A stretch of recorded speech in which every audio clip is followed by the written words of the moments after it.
I've put together approximately 35, maybe 37 videotapes, and all the information comes from a book dictated to me by God as his righteous servant, a man described in Isaiah 53, and the man described in chapter 11 of Isaiah, the descendant of David, the twig from a shoot that grows out of the stump of Jesse, and it is a stump because of the vanished and failed ancestral tree of the kings of Judah, the line of Jesus. He cannot be the man of chapter 11. He's not the anointed one. He's not son of David. None of that's true. The other book, that book is called Isaiah 53, in the Day of the Lord. And there's about 3 chapters in those particular videotapes that come from the second book that we wrote not too long ago. He dictated to me. It's the story of my life. It's to show you how I fit the verses of Isaiah 53 with regard primarily to suffering, familiar with disease. So that would be wounded, and as it turns out, cancer. But the other words that you find in Isaiah 53, punishment, maltreatment, crushing, bruising, chastisement, okay, that is all in God's power. That's all in God's power, all those words. But the books are unpublished, shunned and despised, the kind of afflicted by God, plagued. Nobody understands it. This is so different than the Judaism the Jewish people have been taught. This Messianic era that will never occur. And we know it's not going to occur now once you believe who I am, and how you cannot. After the mountain of evidence I have presented that is in those books, just as Moses today would have to say, well, look, I wrote Leviticus. You think I just came up with that? You think I just came up with all this information? Did I know how God speaks through an angel and who that angel is? Moses walks by a burning bush that's not consumed. The angel of the Lord's in the bush and God speaks. I'm the one who explained that to you. I shouldn't have to go any further than that. The God says the rabbis, the shepherds, they never listen to my prophet. They think they know everything. Well, I'm going to keep showing that they don't.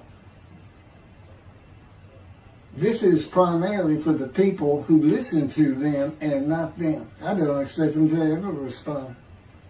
Because by responding, they have to say they've been wrong. Or that's just not what we believe. And so they won't change. The bottom line is they make money on it. That's the bottom line. God had me watch a video of Toby Singer just for this one purpose I'm about to tell you. He said, watch him raise his hand. He raises his hand to do his hair or rub his nose or something, and it's this big, fat gold watch. And this is how you know this is a God of old. He said, look at that. Look at that. I said, well, he does dive. He skin dives, scuba dives. So it might be a scuba watch. He said, that's no scuba watch. That's just a big, fat gold watch for everyone to see. And he makes his money on Isaiah 53. God said, at least that's how he really got going. I don't know. I know he has a radio show.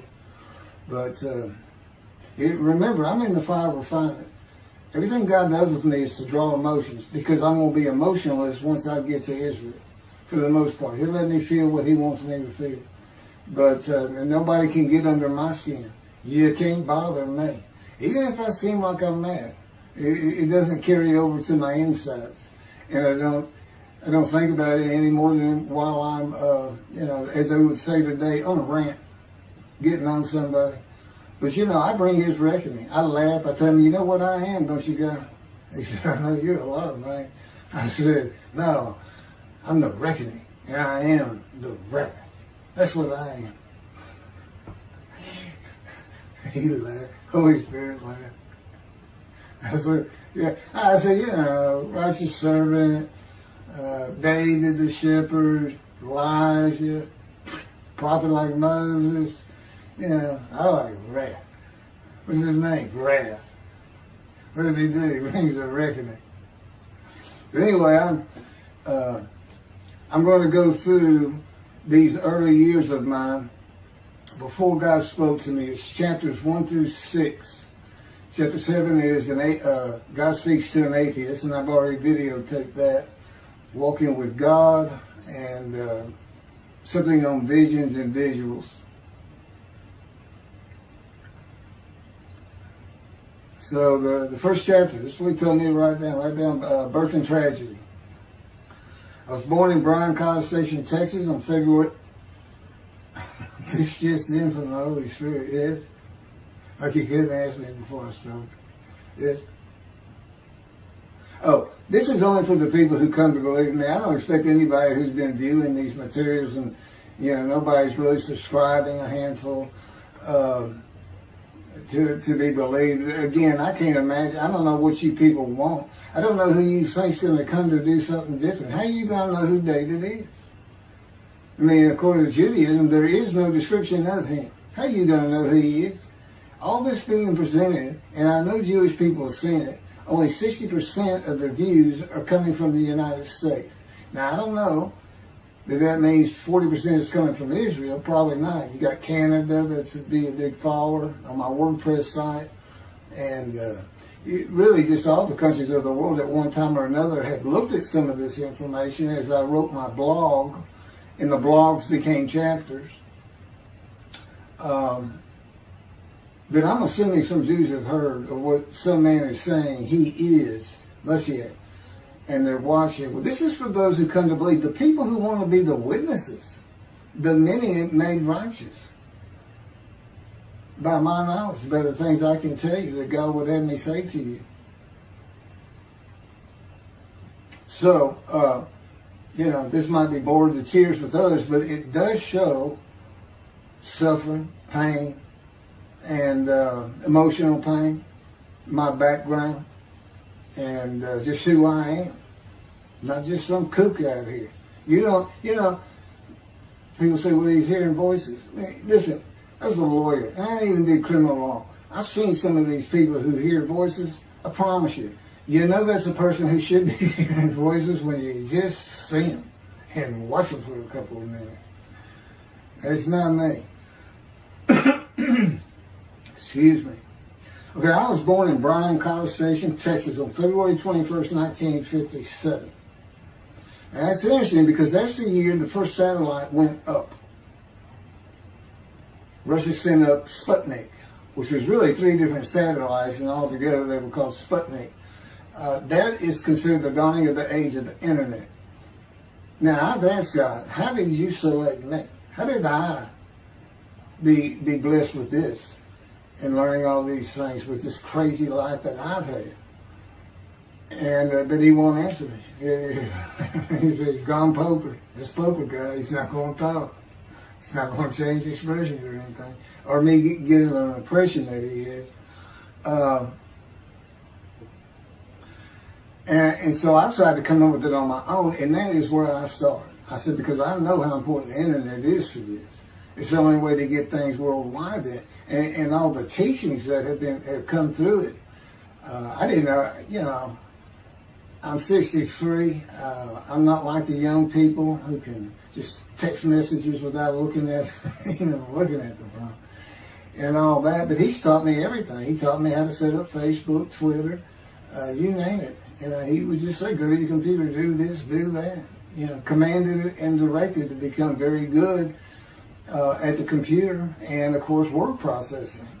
I'm a regular secretary, except I still henpeck with one finger. I used to. But God says that to show you I have perfect use of this disfigured right arm. It just doesn't have muscle in it, and my shoulder's shorter. Anyway, I was born in Bryan College, and that's where Texas A&M University is. And my dad was attending Texas A&M when I was born. I graduated from there 22 years later, which is a story in and of itself. So I was born premature in the 7th month of my mom's pregnancy. I was born in February, and there were many complications. My parents were told I would not make it through the night, and they should just take me home. Mind you, this is 63 years ago. The biggest problem was that my insides had not fully formed, and it was impossible for me to take milk.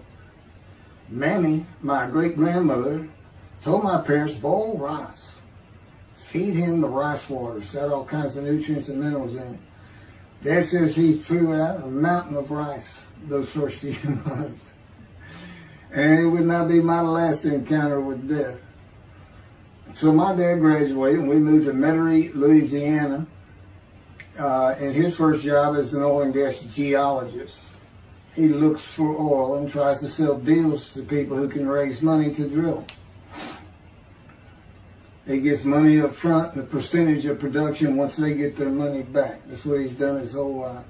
And I became, as a lawyer, I became board certified specialist in oil, gas, and mineral law because I had found it so interesting. As a young boy, I became interested.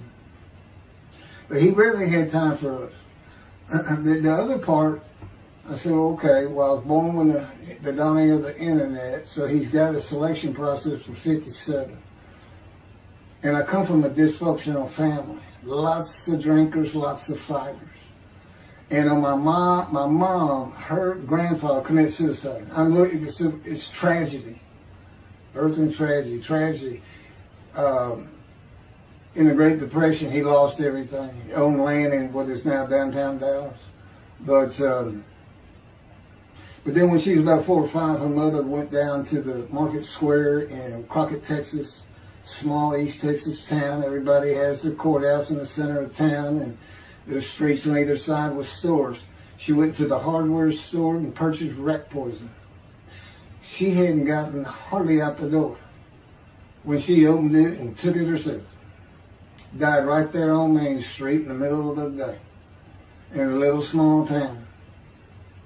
I don't know how long that would have been. My mom's 85 or 6.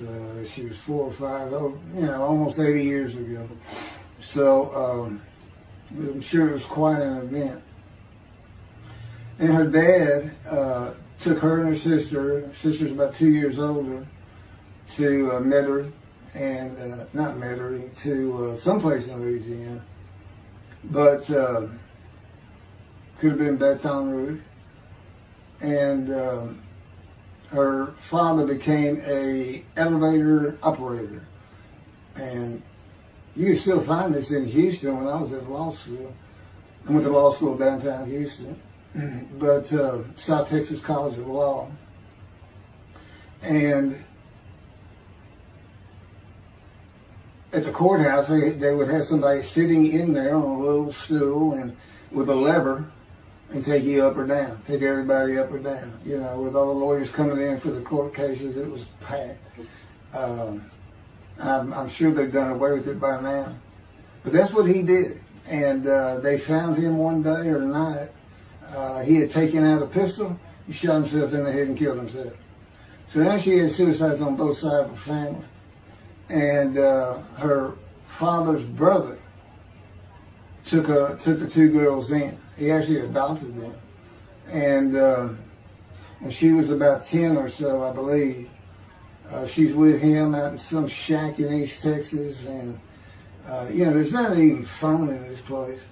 And he took a shotgun, and I'm sure he'd been drinking there, all known for it, and blew his head off right in front of her.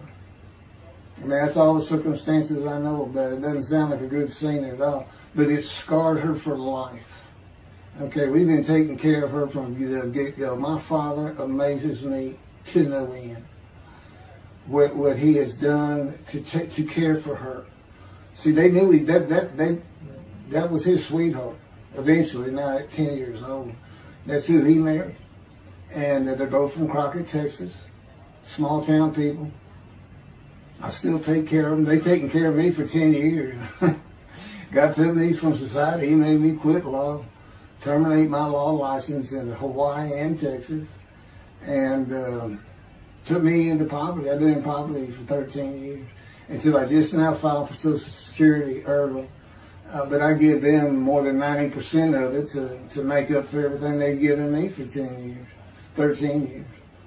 While I'm in God's fire of refinement, learning everything I need to know. And I have learned much. There ain't any question.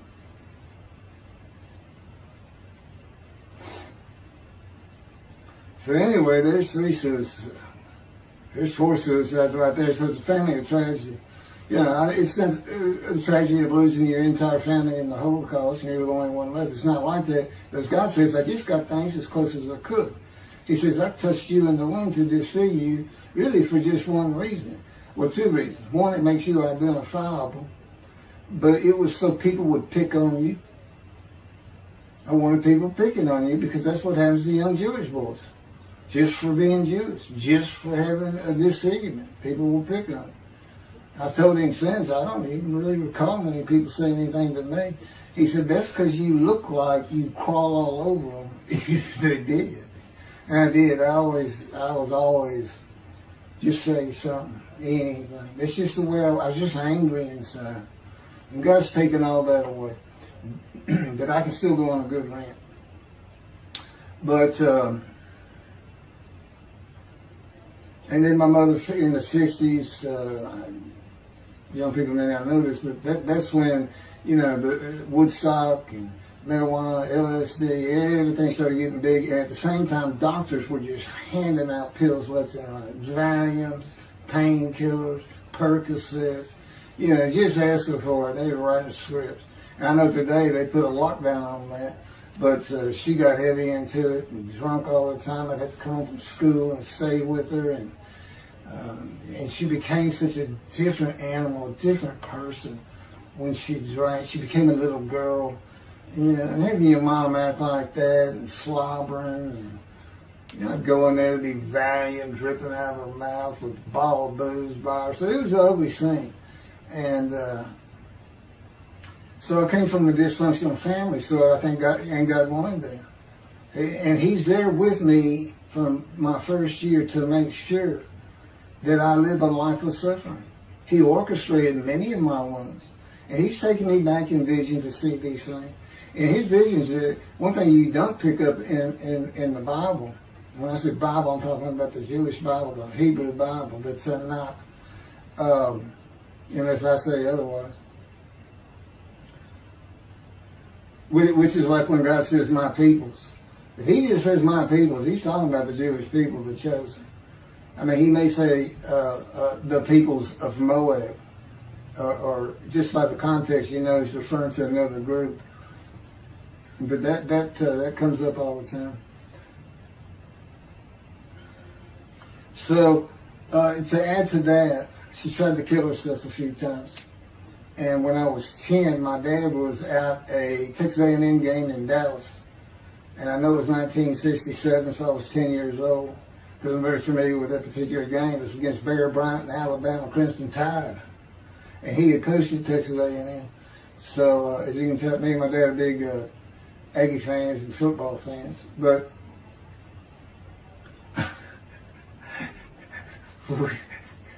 I had been assured we'd be able to see those games in Israel. Somehow it might be taken. He said, we'll get it. That's the Holy Spirit. We'll get it. I said, he's so funny. I don't know where my sister and brother were, but I heard some noise and I went down. It was about 1 or 2 in the morning, and our stairs curved, and there was a little bay window cut out, and I looked down out into the living room. She's laying newspapers out, and I just sat there watching. I didn't know what to do. And she got down that paper and took out a butcher knife, not a razor blade, a butcher knife, and opened her wrist up. And this happened again years later when I was in high school. She opened her elbow up, and that was god awful. I don't know how. But before she bled out, my dad opened that door. I sometimes think she knew he was going to be there soon, would probably save her. But it didn't look good, and I hated myself for not doing something. Maybe that's why I was so angry.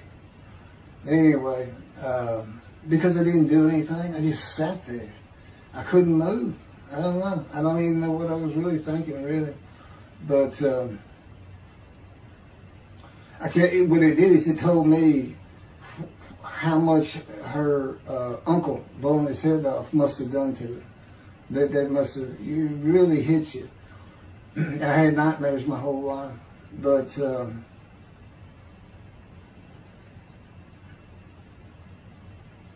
I was 16 when she did the thing with the knife. But you know what? My dad finally got her he got her the best psychiatric care in Houston, Texas, and that's big because we got a medical center that's renowned throughout the world.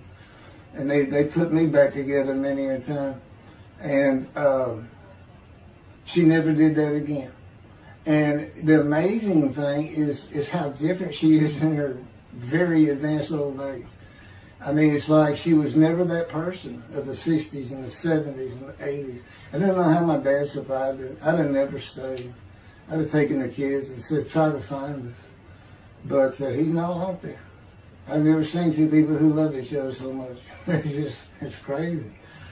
But anyway, I was married for 20 years and we weren't like that at all. We finally divorced for irreconcilable differences. Okay, my first major surgeries when I was 2 years old. My first surgery. Up above here, I have a scar. I had my first of many surgeries. Been born without my right pectoral muscle, small shoulder, withered arm. And there was some, the movement of my arm was restricted. There was some tissue in here that had to be cut out. So they opened me up and did that. I was born right-handed, but I do everything left-handed. Except for light things. Like I shoot a basketball right-handed. I throw a ball right-handed. Darts, things like that. But bowling, I'm left-handed. You know, anything heavy. And I was quite an athlete. If I'd had two good arms, I'd have probably been on scholarship. I was already offered a partial scholarship at a small school for track, even with this bad arm. But I just didn't have the fast start. You got to have two strong arms just pushing out in front of you.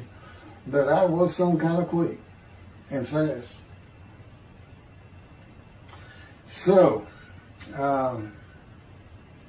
we moved back to Houston to a place called West University, a suburb. And this little story, I don't even like telling it, but God tells me I have to. And he had something to do with it. But I'm not going to go into that part of it. So anyway, I had decided when I was in second grade, I was tired of school, didn't want to go anymore. I don't exactly know why. I just know I said, that's it, and I'm not going. Dad came to get me up and take me to school until I'm not going. And it was on. He was going to get me there. It took him about an hour to get me to the car. Fighting and screaming and running around and hiding, getting under bed. You name it, I was doing it.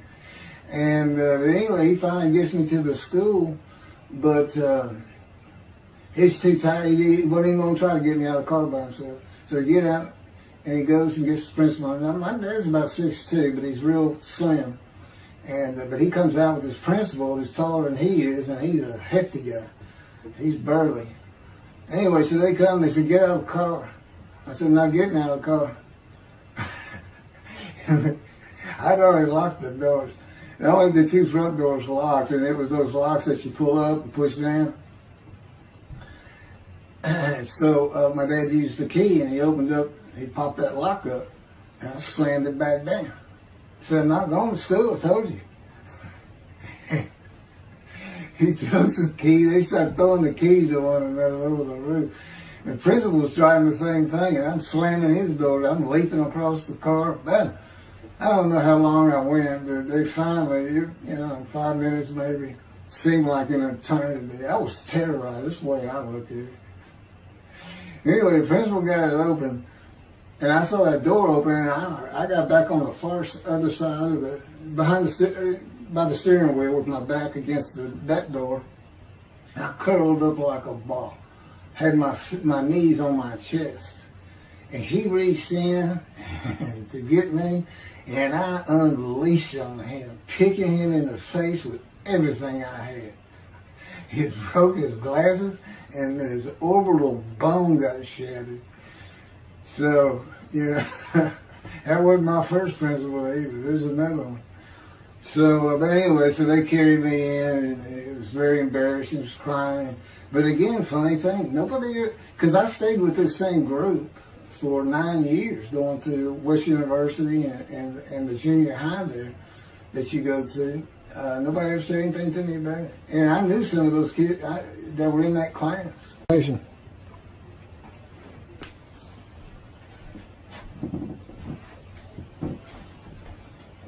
My camera only goes for half an hour. I can see on the screen that I have pointing towards me that when it runs out and I have to turn it off and turn it back on. But anyway, that ended my fight with my first principal.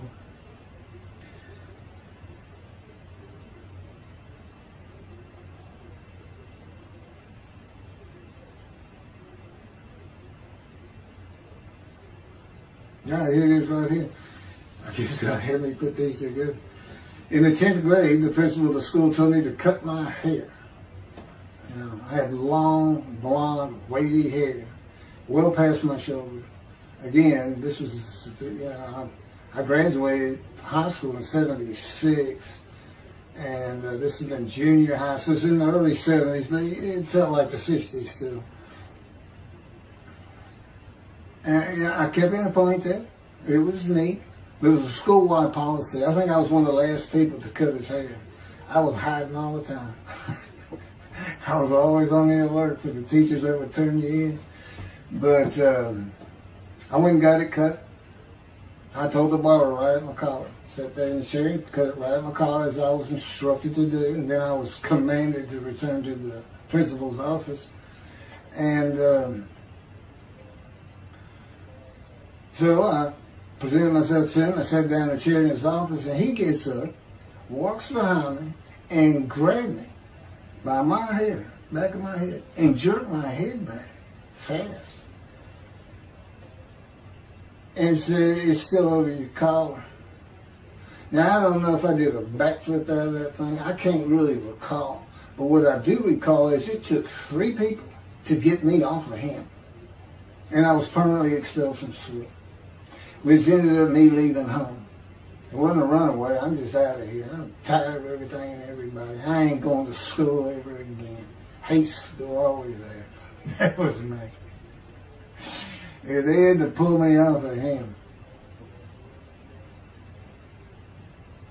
I understand through a friend of mine, he said, "You know, my brother went to that school. He has some stories about that guy." So I said, "It wasn't me, it's him." Second major surgery came when I was 12 years old to try and repair my right knee and just below it.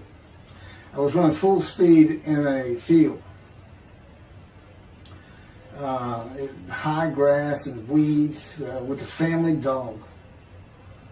And God says he had something to do with what the dog did. For no apparent reason, just suddenly he was running at my side. And he just bolted, he just stopped going straight to the heart of the left and went right between the legs. I go sailing in the air, and I came down on my knees, except my right knee came down on a broken Coke bottle, Coca-Cola. And they used some thick glass back then. It was stuck nose down, way down. It was all broken up, but it was the bottom all jagged that my knee just, they said it went to the other side of your knee. They said, "You got that whole field in your knee." But when I got to the hospital, I sat there for a long time. The first doctor that came in and just told my mom, right in front of me, I'm in the room, he said, I can't repair that. It's not repairable. We want to take it off. You can't use it. And I already knew that because as I started screaming and yelling for my dad, he finally came back. This field was behind our house. There was a chain link fence, and then the field. My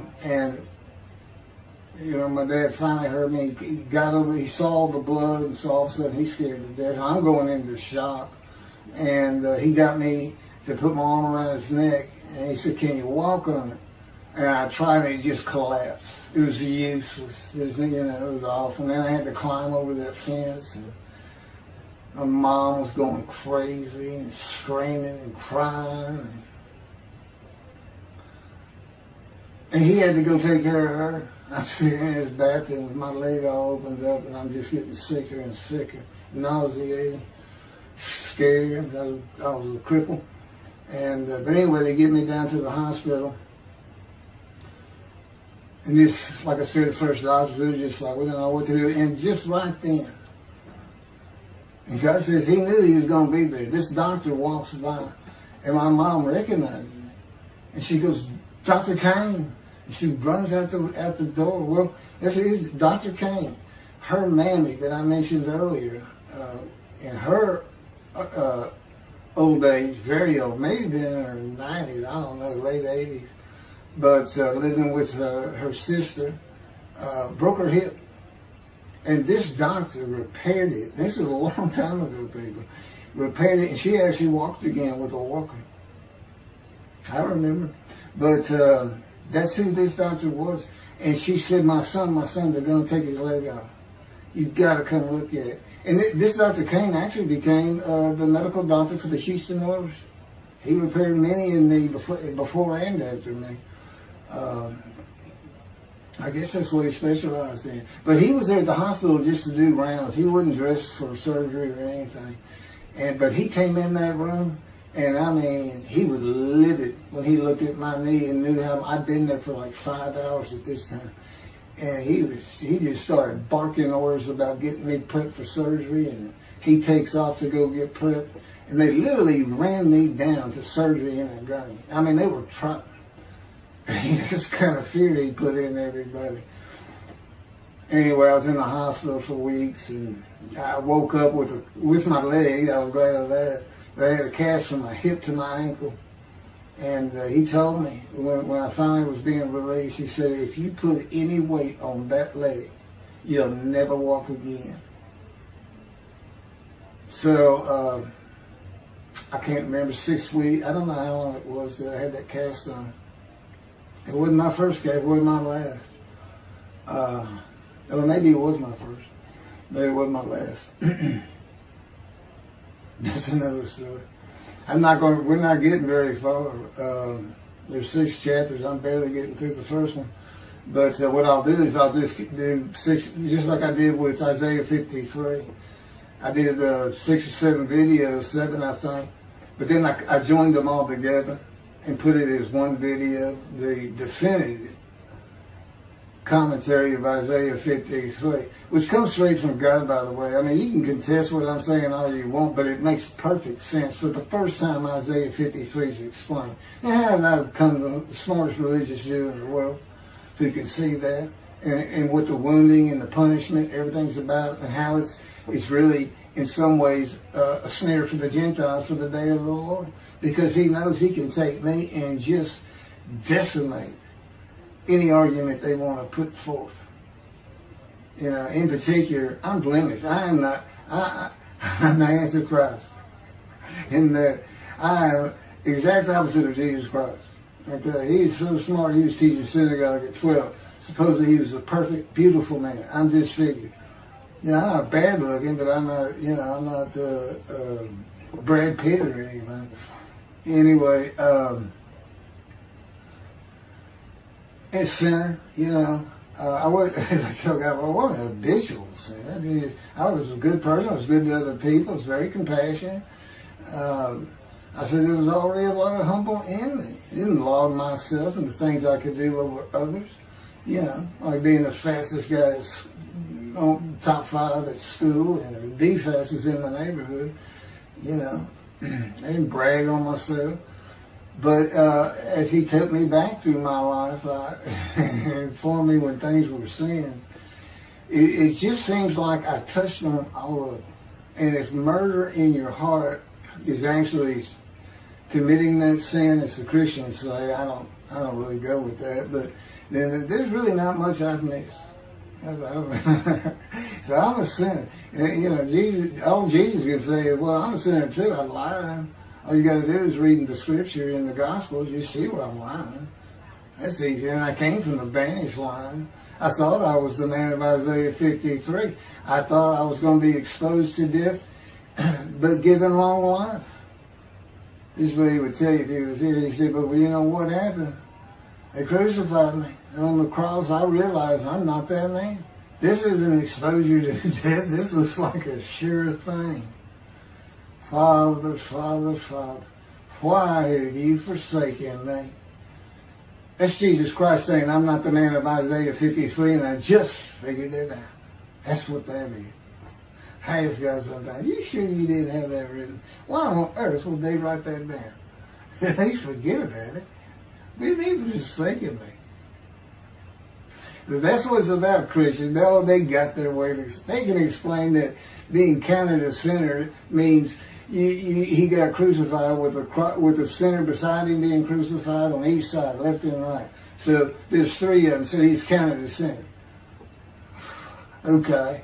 You know, it's supposed to be descriptive. It's supposed to be able to find a person to this. You might tell Judaism the same thing. You know, this is to find somebody. It's not the people of Israel. They're all kinds of people.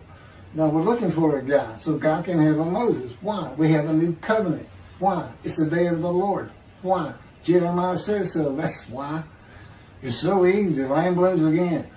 Okay, and he's coming with covenant friendship with the temple. So the lamb blooms again at a time when there's no temple. Jerusalem's going to be rebuilt. It's a metropolitan today. This is no Jerusalem of antiquity. The old city might be too big. And I'll make a new covenant with you. I'm going to forgive all your sins and remember them no more. That will cause Torah to be written on your heart. It's a metaphor. Let's think, when did he do this before? Oh, that's right. Assyrian Babylon exiles. Isaiah was right before. God said, I forgive your sins, remember them no more. They became a holy seed. What they did? They built the second temple. What are we missing? The third temple. This is so easy. So it is the day of the Lord. There ain't any question of that. I'm just telling you, it started with the Russians. Sending us Sputnik. Those old Ruskies. And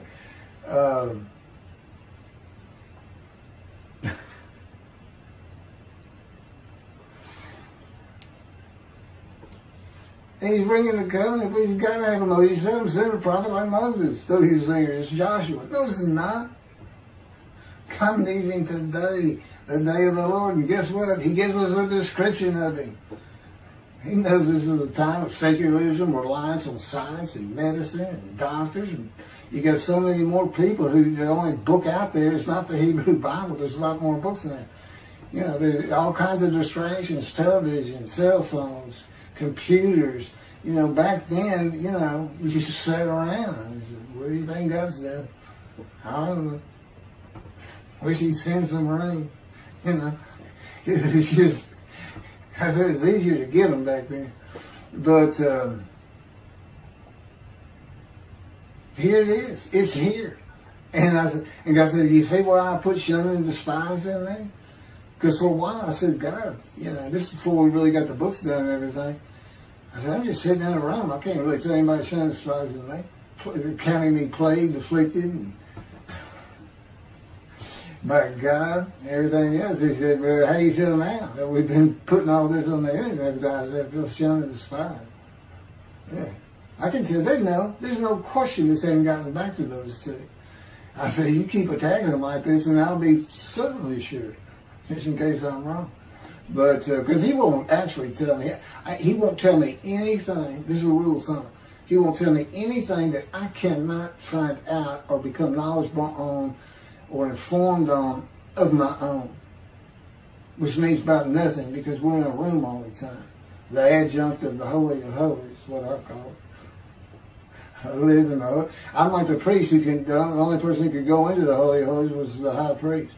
And that's what I'm like. As a matter of fact, God had me write down, just as he had David write down, a new Psalm, 151, where God said, it's on a video, where God is speaking, where the Lord came to me and God said, quote, and within that, he says that he declared me. We actually used the song where he declares it for David. He declared me an eternal priest in the order of Melchizedek and King David. and a rightful king, small k, and a rightful king. And he also declared, I'm the righteous servant. I mean, that's God talking. I mean, he's using it. When he dictated to me, it wasn't, to be written in my personality. That's him. That's him doing a new song. So, because he does that. Even in the writings, the person doing the writing, whatever prophet it was, or Moses, or David, if he wrote Samuel 2 and Kings 1 until he died. As I said, God says, look, just assume the central character is the one I had writing, because their lives change when I come to them, just like mine's changed. This is not anything I could have ever conceived or even bothered thinking of. I'd have never read the Bible my whole life if he hadn't told me, we're going to the bookstore and get you a Tanakh. That was 13 years ago. And my answer was, what's a Tanakh? I didn't know anything. And you look at all this knowledge. But this is it. This is the only power he's going to use in creation. He's not going to perform miracles. He's not going to have me perform miracles. And he's not. He said, the only power I'm going to use is on you. What I can get you to do. He said, I can take a Gentile Texan and take him to Israel and get my temple built. Okay. He said, because that's what you say to God all the time. Okay. And one night, I hadn't even read Isaiah 53. He didn't come to me and just say, offer yourself for guilt. I crushed you with cancer. It was me that did. That's not, I wouldn't have known what he was talking about. We finally get to Isaiah a couple of years later. He said, Keith, read Isaiah 53. I said, okay. And so I read it. I said, okay, finish it. He said, who do you think that is? I said, I have no idea. I can barely read it. I didn't know what it's saying. I said, I think these two verses ought to be up here. I said, you sure nobody messed with this thing? He said, nobody messed with it. It's just how I had Isaiah writing. He said, that's you. I said, oh, okay. And I couldn't help myself. Good luck convincing anybody. I can't even tell what it's saying. He said, before we get done, and he's right. I've been over that thing so many times. From my original version of Isaiah 53 that he dictated, or told me how to put together, but every sentence, every word is his. We've changed it up and added things. I've learned things. Like I didn't know about the test of devotion. I didn't know why the angel was leaving early in Malachi 3, but I do now. And all that would cause an amendment to my midrash on Isaiah 53. And, the book has me, these are all on videotapes now, me and Rashi. Rashi, the first one to come up with this is Israel. And, I look at his answers and I just shake my head sometimes. You should see his answer in Malachi 3 for the angel of the covenant that you desire. There's only a covenant of friendship and the covenant of Jeremiah. And this is his answer. It's midrash, so he just takes a section of the angel is on the way, and it just says the angel of the covenant. And his commentary is the angel that avenges the revenge of the covenant. I said, what does that mean? What is he talking about? I said, you guys being funny. He said, I don't know. I said, you do know. He said, well, I'm not telling you. So, God likes to feel as though he's laughing. He doesn't actually laugh. He sends me a perception that he does. Or he uses me to laugh. I've mentioned that in a video. Because he can't. Well, he controls my words. I learned that in walking with him. Just one day, I'm talking out loud as we go. I'm discussing man and divine beings as though I had a sermon I was giving or a speech to somebody or a seminar. And I'm rolling, and I can tell he is really making this thing rock. He's taking it from here to here to here, and we're going. And I'm going. And all of a sudden, I use a word or a couple words that I simply don't use. And they're not what my mind was even thinking of. They just came out. And I just stopped. I said, did you do that? I didn't even say, hey, did you just make me say these two words? Because I knew he knew.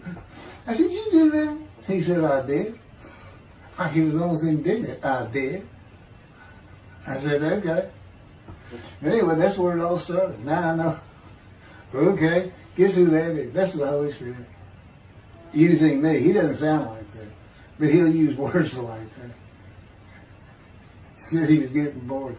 They like to cut. Let me just say this. This is part of guys you don't know. And it's not all the time. Just some of the times we do tend to get kind of silly in here. But, you know, they do things after a while. I'm like, you know, I feel like a kindergarten teacher. And I got two of those kids that you just shake your head at. She said, this is a handful. These two are nothing but trouble. Always fooling around, looking for a laugh. And the Spirit's always working in heaven, death, God laugh, as it were. Again, he doesn't actually laugh. It's a perception that's his emotion. If God has any emotions left, because worrying about other people's pain is not one of them. He made that clear to me. I don't care about your pain. And just saying it makes you mad. He says, see him drawing anger. And he'll do stuff so many times over and over. He says, it's easy because now it irritates the fire out of it. He just started. I said, how do y'all keep doing this stuff? And one day I told him, I said, I got it. Which means it actually came from them. I got it. You never grew up. You never got sent to your room. You never had to climb that mountain to achieve something. Put yourself out there. Nobody's ever whooped you. He said, I said, that's what it is. You never grew up. That's what it is. Yeah, I'm dealing with the child God. That's what I'm dealing with. That was my argument. And then he came down as mean, very serious, mature guy. And I didn't bring that argument up anymore. But that's how it gets with me sometimes. It's an incredible lot. For me, I'm not going to get to him. I guess I'm at the end. I'm getting close to when I got shot. I thought that was a new chapter. Oh, it's not. Well, I'm going to put it, this is getting long. Anything over half an hour, we try to stop.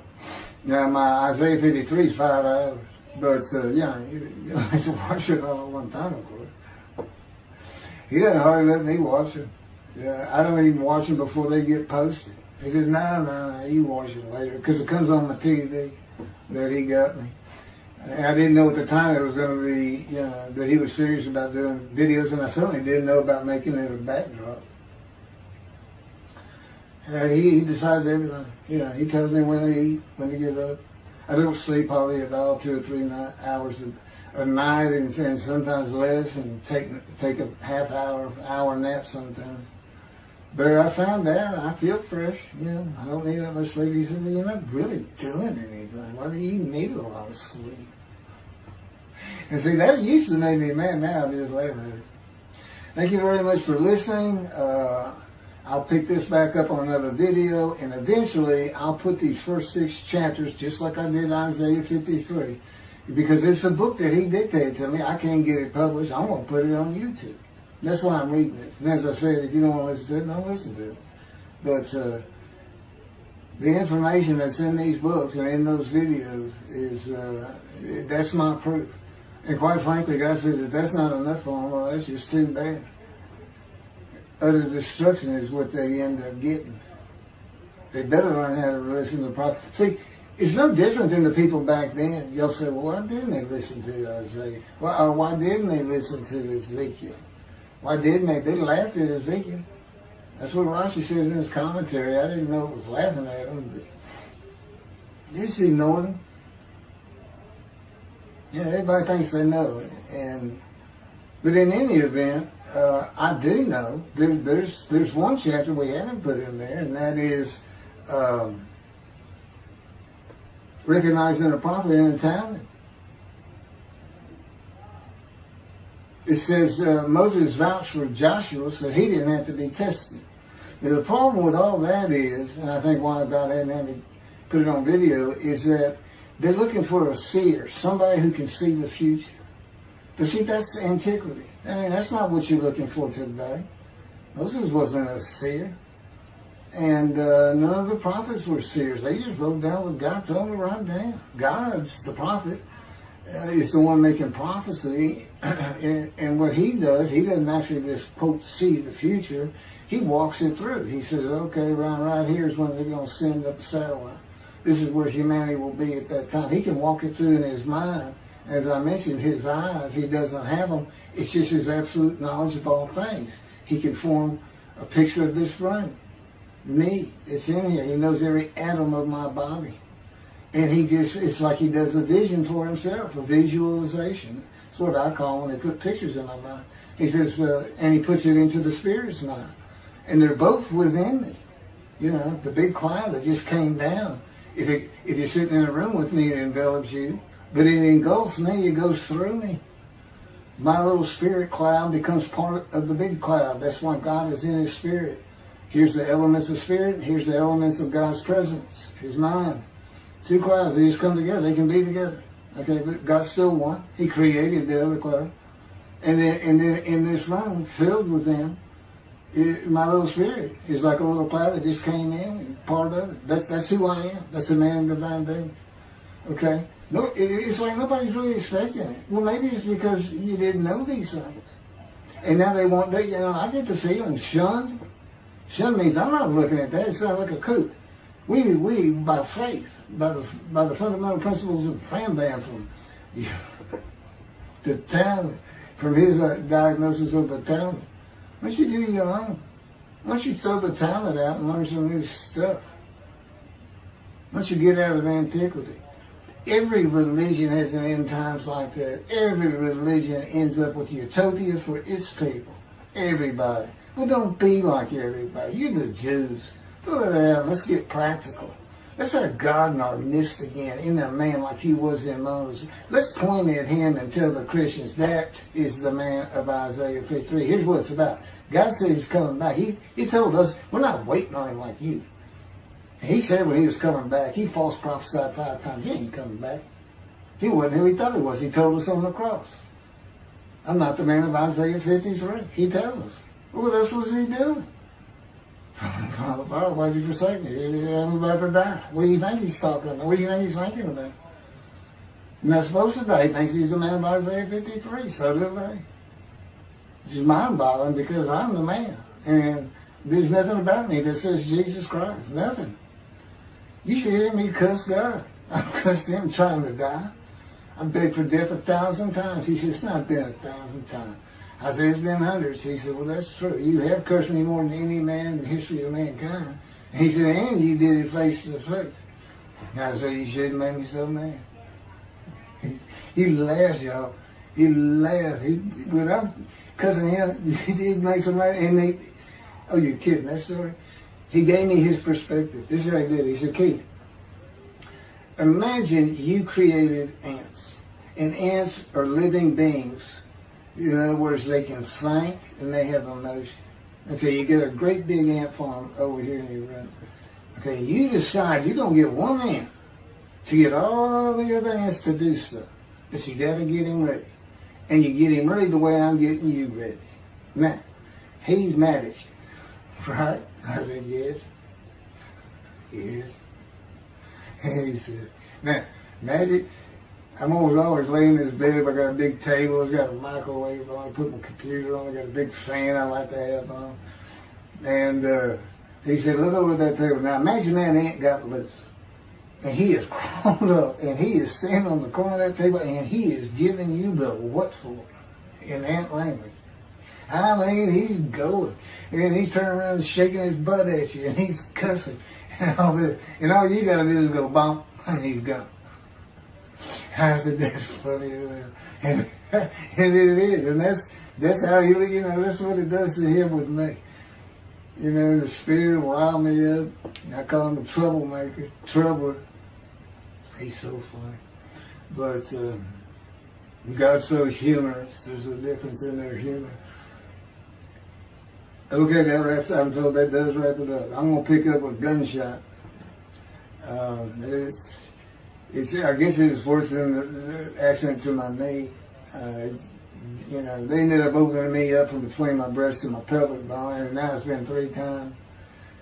And eventually, the lung cancer and colon cancer and skin cancer. But the lung cancer is when they told you should have died from the colon cancer. He said, but this is it. We can't treat that. It's too advanced. You're gone and prepare to die. That was 20 years ago when the planes hit New York. It was the planes hitting New York that got me up off the ground one last time to see one more doctor. The life of God's righteous servant of Isaiah 53, chapter 3, gunshot. Shortly after I recovered from my knee injury, I moved to Fort Lauderdale, Florida. I was not happy about it at all. It turned out to be a lot of fun. I made some great friends to celebrate my 13th birthday. My only injury in Florida was having my front teeth shattered and knocked out, requiring caps, which was more of an ordeal than I would have imagined. We returned to West University in Houston after 2 years. My mom was not doing well at all, and it was getting close to her second suicide attempt. I was back with my old friends and did not have much supervision from home, and I failed ninth grade. I made my own decisions, and I rarely listened to others. After being set back a year at junior high school, I made a few new friends, which led to my next serious injury. My best friend was a Spanish Italian whose father was from Sicily. And he kept a machine gun and a violin case in his office at the restaurant he owned, where his son and I were waiters. It was called the Godfather. My friend was the best pool player I've ever known or played with. An absolute natural. I will call him Antonio, but that's not his real name. Antonio's girlfriend was a Jewish girl. I will call her Rebecca, but that is not her real name. Antonio was a Catholic Christian. Rebecca did not practice Judaism, and Antonio did not go to church. I was a confirmed atheist, and we never talked about God or Jesus. Rebecca's father had foreclosed on a ranch about 8 hours from Houston outside of LaGrange, Texas, Fayette County. LaGrange was famous for the Chicken Ranch, which was an illegal brothel that operated from 1905 until 1973. The business served as the basis for the 1973 ZZ Top song, LaGrange, and the Broadway musical, The Best Little Whorehouse in Texas, as well as its 1982 film adaptation. T.J. Forney was known as the meanest sheriff in Texas. In the coming weeks, I would be interrogated by him outside of Shock Room 3 at Benton Hospital in Houston. This is an excerpt about him from an internet article. It was the most one-sided Texas battle since the Alamo, as 100 citizens watched disbelievingly in the dusty little town of LaGrange, their beefy sheriff, T.J. Forney, reached into a black 1975 Continental Mark IV and began to shake by his $300 suit Marvin Zindler, the star consumer crusader of Houston, Texas. That's from People, June 17th. Next, the sheriff tore off Zindler's blue-white toupee, waved it in the air, and then finally ground the rug under his cowboy boots. Behind Forney's fury was the fact that on Zindler's last assignment in LaGrange 18 months before, he had filmed an expose, which resulted in the closing of a critical part of the local economy, the Chicken Ranch, a legendary body house. Antonio, Rebecca, and I first went up to the ranch in the summer of 1975. It was a small ranch house and small lakes with horses roaming around loose in pastures. We decided it'd be fun to try and catch one of those horses and go riding. The next time they went to the ranch house was in Rebecca's father's Mercedes-Benz. Two-door convertible Mercedes-Benz. I sat on the hood of that Benz with a lariat while she tore through fields trying to run down a horse for me to rope. The horses could turn too fast, and we never got close enough for me to rope one. What we could and did do on the next trip was bring guns. A 30-30 rifle, shotgun, and two 22 caliber pistols with holsters. As a backdrop, Antonio and Rebecca had broken up as boyfriend and girlfriend, and her attention had turned to me. I did not believe that caused any friction between Antonio and me, but it should have. It did not seem to be a source of animosity of Antonio towards me in any event.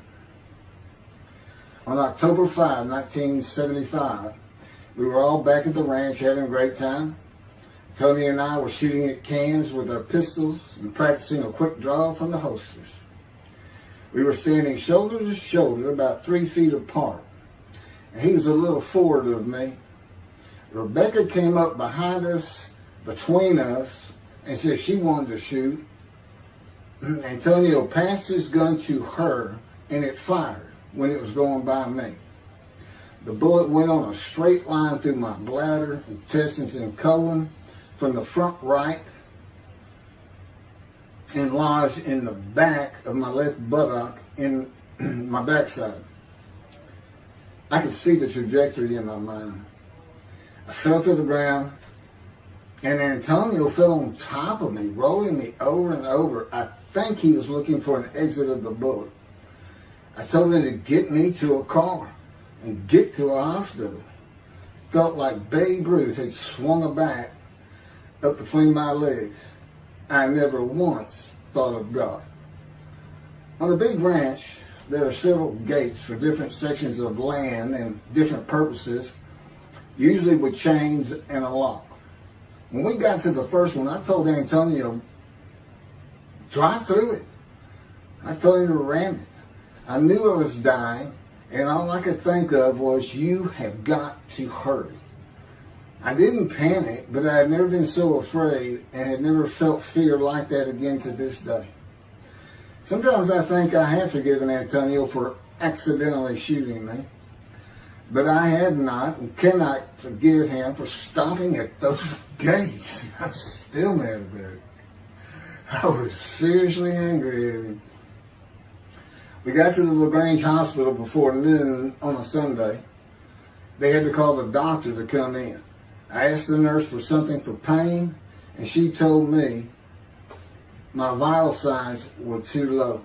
That if she gave me a shot of morphine, I'd drop dead right there. It would kill me. No pain medication. The doctor came and looked at me and said there's nothing they could do there. He told me they were getting an ambulance to take me to Houston, Bentob Hospital, where they operated on gunshot victims all weekend long and do to this day. It's a trauma hospital. Many young doctors from Baylor University, all around the state. It's the high desirable place to be because you're cutting all. If you want to be a surgeon, you're cutting all day long. I knew one thing with a certainty. I could not pass out or fall asleep. If I did, I would not come back. In an ambulance, I talked to two fellas that were tending to me, as much as anything to stay awake. I asked them such things as what it was like to be married, graduate high school, have a career job, but my mind repeated over and over, you have got to hurry. We arrived at dusk. This happened before noon when I got shot, so now it's getting dark. When the ambulance opened, my brother jumped in to help. My mom was standing by the entrance to the shock rooms in her fur coat. She later told me that since Bentob was a public hospital, it might help if they thought we had money. I didn't see my dad, but my sister told me later, the whole way to the hospital, all he could say was, to God, please don't take my boy from me. I had stayed awake for some 6 to 8 hours in awful pain. They took me to shop room 3. It was filled with people giving orders and very loud. On the table, the nurse told me she had to put her finger in my bottom, which embarrassed me. And I raised up like a sit-up and saw nothing but blood rushing from my bottom onto the table. You have to hurry is all I could say. They finished prepping me for surgery and rolled me to a hall in a line of others awaiting surgery. Then someone was saying my name, and I opened in to see P.J. Forney, Sheriff of LaGrange. He wanted to know if I'd been shot intentionally, what we were doing at that ranch, did we have permission to be there, and et cetera, et cetera. I told him I thought it was an accident and to leave me alone. I never saw him again. I didn't have to wait long. The orderlies bypassed everyone in front of me and took me to surgery. I awoke in a large room with about 10 beds on my side of the room and 10 beds on the other with other patients, and I could hear moaning and crying here and there. It took a few moments to remember what had happened and why I was in there. I fell back asleep, and when I awoke, my dad was telling me he would have me out of there into a private hospital as soon as possible. It was the next day when they transferred me to the Methodist Hospital in the medical center where they had operated on my knee, and I had spent weeks there. I had a hose with a bag coming from my bladder and a colostomy, an opening called the stoma, which is your intestine on the outside of your abdomen, with a bag over it for going to the bathroom. I was out of danger from dying, but still very weak, and I needed to gain some weight. The track team was already getting together, running distance and cross-country workouts provided by the coach, preparing for track meets in the following school semester. I lived about a half mile from the high school. The day I got home, I walked to look at the track. It did not seem possible I could get back in shape. I was afraid to cross the roads to the school. I could not even trot to get out of the way if a car came my way. My insides felt like jelly, and I had been warned that too much physical exertion in the first 10 days could cause a stomal hernia and my intestines to start extending from my body. I was homeschooled for the rest of the semester by a private volunteer tutor and passed classes I probably would have failed. The beauty of that gunshot was that it changed me. I was never going to graduate high school, having failed so many classes. So I set up night school classes for the next and my last semester of high school. I was 18, soon to be 19, and a senior.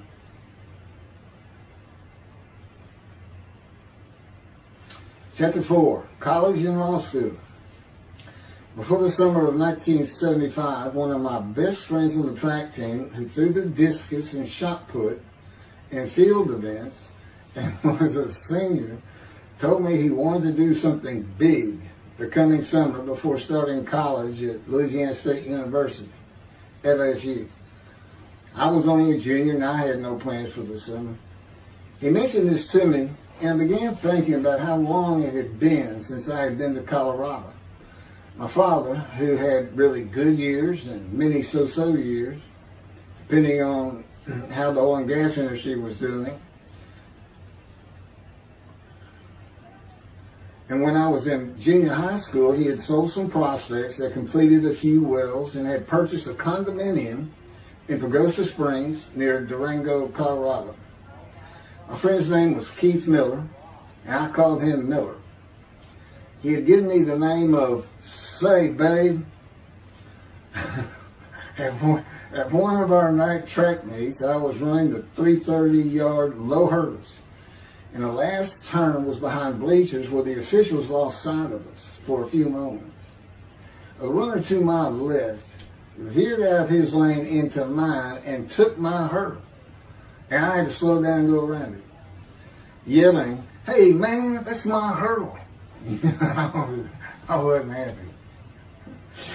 I do not remember how Miller knew what I had yelled, but he was probably on the football field inside the track working on shot putting discus, watching me run and hurting me.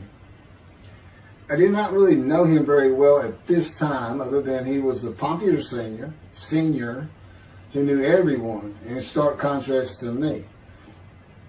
On the following Monday, I was walking down the halls between classes, and coming in the other direction was Miller, though I did not see him. Then as he was passing me, in a loud voice, loud enough for everyone in the entire hall to hear, I hear, "Say, babe, that's my hurt." Hence, say, babe. That began a really good and fun friendship, and I got to know the class I should have been in if I had not failed ninth grade. And because I was Miller's friend, I was immediately accepted by anyone he introduced me to. I found out about 40 years later on Facebook. I looked him up and we friended that he's Jewish, and particularly because of his brother. He's got an older brother, and they look just alike. Live up in Oregon. But I did not know that. It's not something we ever talked about. Just didn't think about it. I'm sure he wasn't observant at the time. I told Miller about my dad's condo and suggested we plan a trip up there, backpack in the Womanichi wilderness of the San Juan National Forest. I had hiked there while in junior high school with a friend and his little brother. I had a driver's license in my second year in the ninth grade. The prominent 13,000-foot peak is 10.7 miles from the town of Silverton, which began as a silver mining camp in 1873, and that is where I plan to take Miller.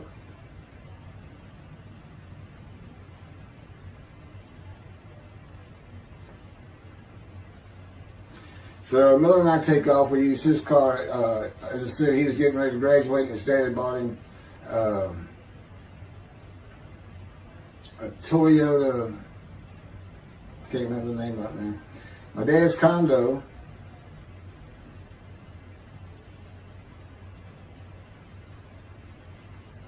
was about 60 miles from Durango, where a train depot is located that runs a train through the Womanichi Wilderness to Silverton.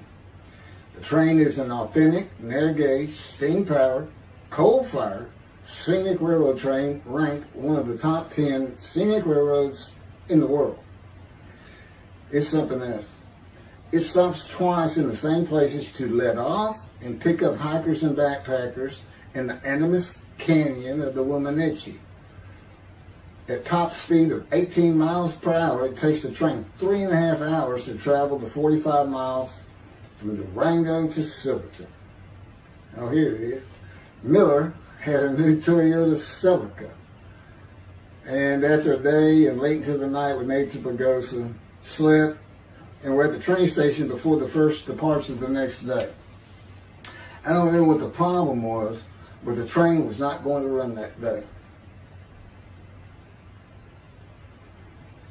So we couldn't get to where I wanted to take him. It's just too far. We decided to get a hotel in Durango and just head down the train tracks into the wilderness and explore an area I had never seen in with the maps. We got lost. And at one point we decided, let's just put these backpacks down and you go that way and I'll go this way. Well, we did that. We met back up and then we couldn't find our backpacks. And we did finally find them. We slept that night, and we had a big black bear episode because we had left some food out on the ground, which we shouldn't have done. And but anyway, we ended up making it back, and we had one of the best party nights I've ever had in my life.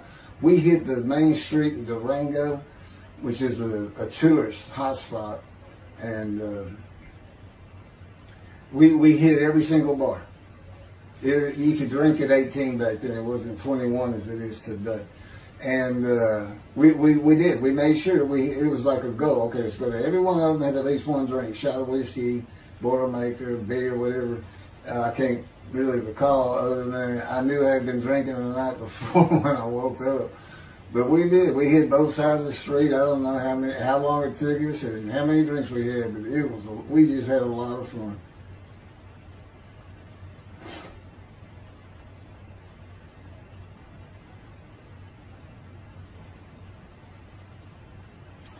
Okay, I'll be coming to chapter, I guess it's 4. I don't know. I thought I was coming up to the cancer story, but this is different. This is getting into alterations while at school.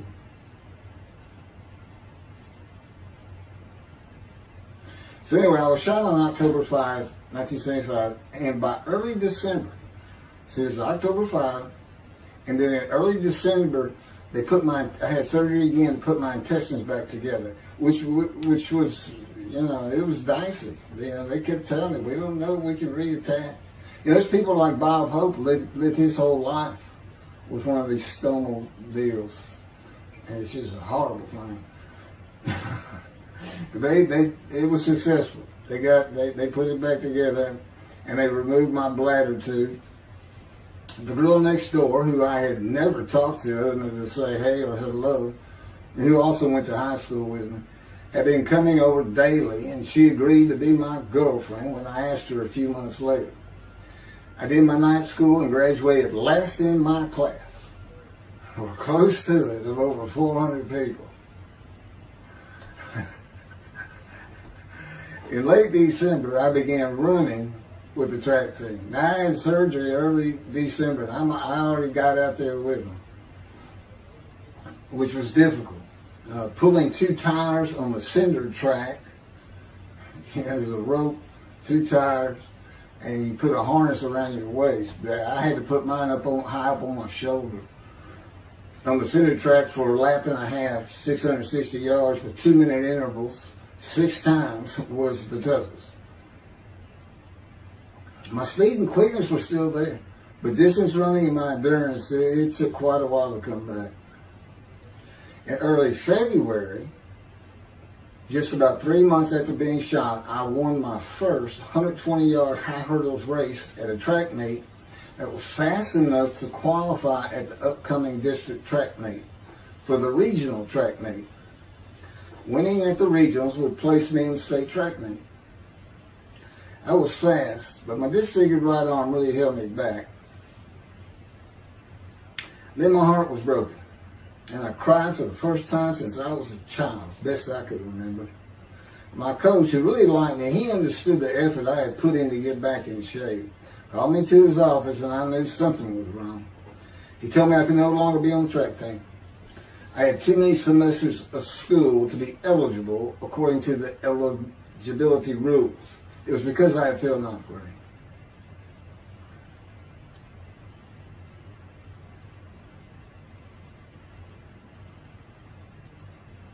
And of course, I had no one to blame but myself. Skipping school all the time, just not trying or caring about learning was why I failed.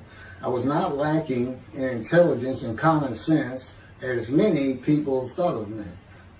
I could and often did read a complete science fiction paperback book during the school day. One day. I'd get them from my brother. I just sat in the back of each class and read my book, and the teachers always left me alone. I also was suspended from school a couple of times for fighting. First fight was in the gym in the bleachers, with the principal on the floor telling us the do's and don'ts for the second semester of the 10th grade. This is 2 years before I was shot. I found out he already knew me by name, and I had never talked to him. The second fight was with the same guy, but this time we took it across the street from the school. He had about 10 of his friends, and I, being pretty much a loner, I had none. They were African American, bused into school from neighborhoods far away. And I just didn't understand them, or know why they even talked to me with words I did not get, like word, or say, man, can I hold $1?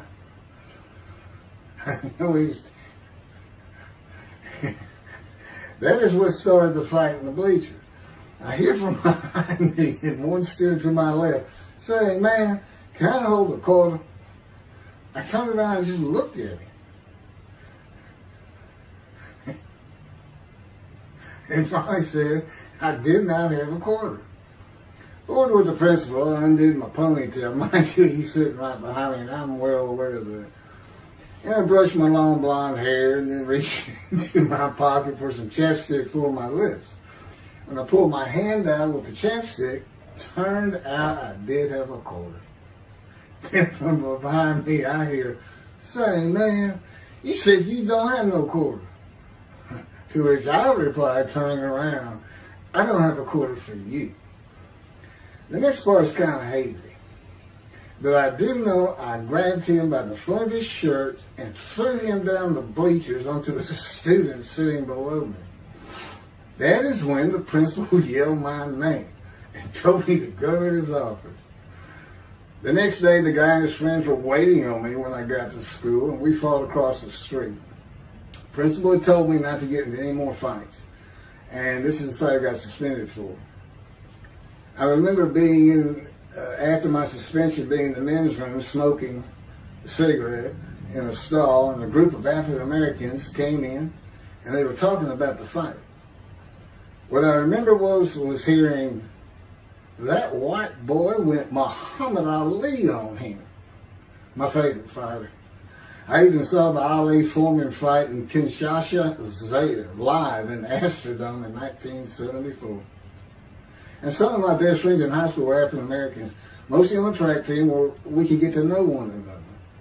I still had run-ins with the general population of the African Americans, who everyone just called blacks back then. I never used the N-word and thought they would help themselves a lot if they'd stop using it. Mostly I think they were angry at being bussed in from neighborhoods far away. In fairness to them, white kids did not seem to like me much either. So, yeah, I looked young even for my young age, and with my long hair, about 6 to 8 inches past my collar, I looked kind of girlish, and many people said that to me. One day a friend of mine told me what it was to him. You never smile and seem to be very angry. Like if someone looks at you crossways, you're going to come after them, daring them to say something. Like you want to fight. My next suspension for fighting began in middle shop, and it was all my fault. There's not a big deal to that.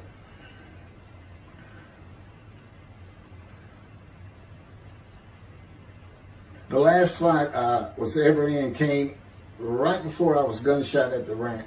The accident really changed me and the way I looked at life. I never got in another fight after I got shot. It took some of the fire out of me.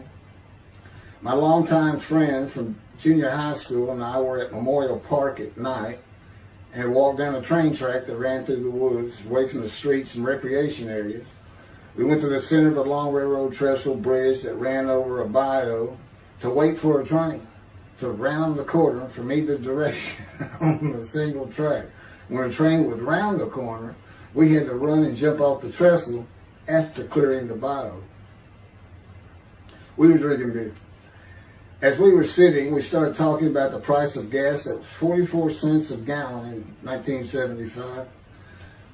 Anyway, the trains weren't running. We got up to leave, and as we're walking down the steps, he said something about my father and about how to find oil and gas. And I turned around and just hit him with everything I had, with my right arm. And I realized what a stupid thing to do. I called him the Big Sweet. He's huge Norwegian. His hair was white and long and longer than mine. His hand was the size.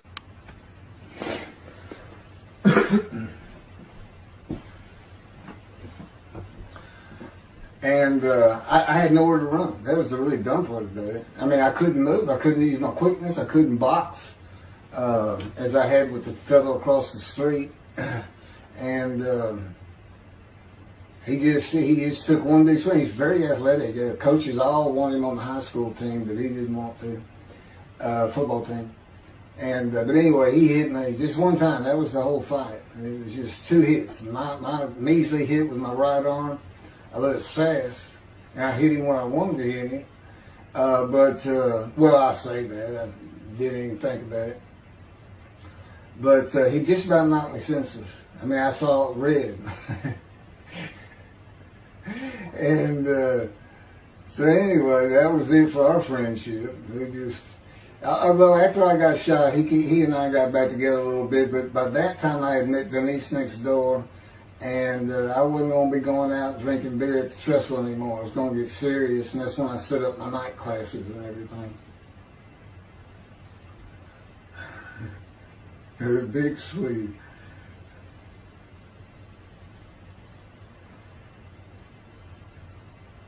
After the gunshot, I stopped seeing old friends, including Antonio and the big Swede, and spent all my time with Denise from next door. I knew I wanted to be someone who succeeded in life. My dad always told me when he was angry with me that with my smart mouth, I was never going to be anything but a ditch digger or a lawyer. While he said lawyer in a derogatory way, he got me to thinking I'd like to be a trial lawyer. I had to get into college first, and the only school I wanted to go to was Texas A&M University. Anyone who had ever known me would tell you that I was not even close enough to being smart enough to go to any college, much less Texas A&M. I would tell you I had never applied myself to the task of learning. Texas A&M denied my application. I called them and pleaded and argued, and finally admissions said that if I came for the summer semester of 4 classes and maintained a B average with no fails, they'd let me in. I did it, barely. I almost failed calculus to get a B. Just a quick thing on Texas A&M, because it relates to World War II, which always makes me think of the Holocaust, and how many Aggies were involved in that. Texas A&M enrollment began on October 2nd, 1876, and admission was limited to white males, and all students were required to participate in the Corps of Cadets and receive military training. Many Aggies served in the military during World War II, with the college producing 20,229 combat troops. Of those, 14,123 Aggies served as officers, more than any other school, and more than the combined total of the United States Naval Academy and the United States Military Academy. During the war, 29 A&M graduates reached the rank of general. Texas A&M is more than a great university. It's the home of the Aggie family with a long history of spirit and tradition. And I'm going to pass through all that. You can read, I got all this from Wikipedia.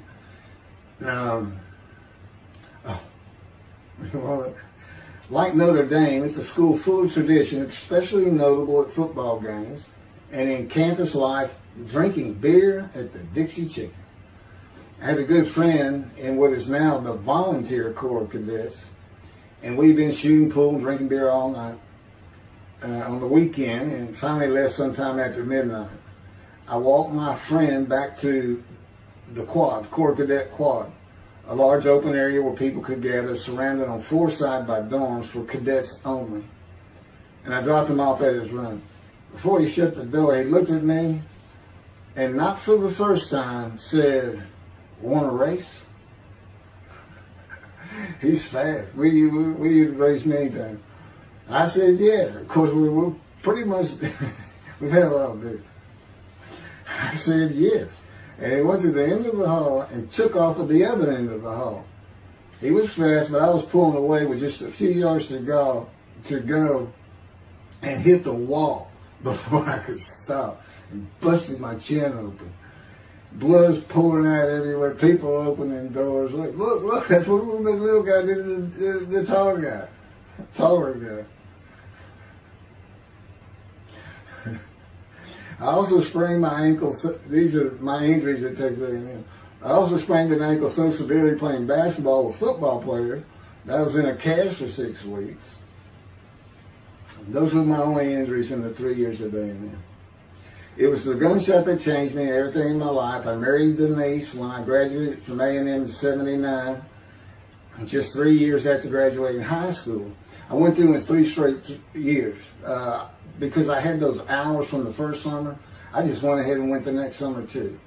And I got out, and the average for most A&M students is 5 years. But I went through in 3. And of course that meant I never dropped a class, which also meant I had a low GPA, grade point average. And I didn't realize how important that was for admission to law school. I was denied admission from every school across the nation I thought I could get into.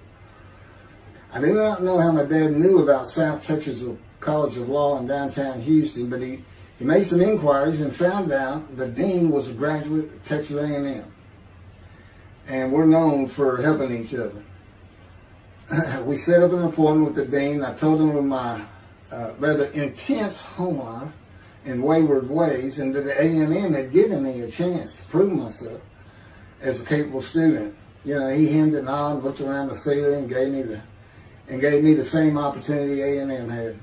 4 summer classes, D average, no fails. I did it. I was terrible at chemistry and math, but it turns out I had good reading and comprehension. It's probably from reading all those science fiction books in school. I graduated in '82, and I did great on the bar examination. Keith Ellis McCarty, attorney at law. Who would have believed it?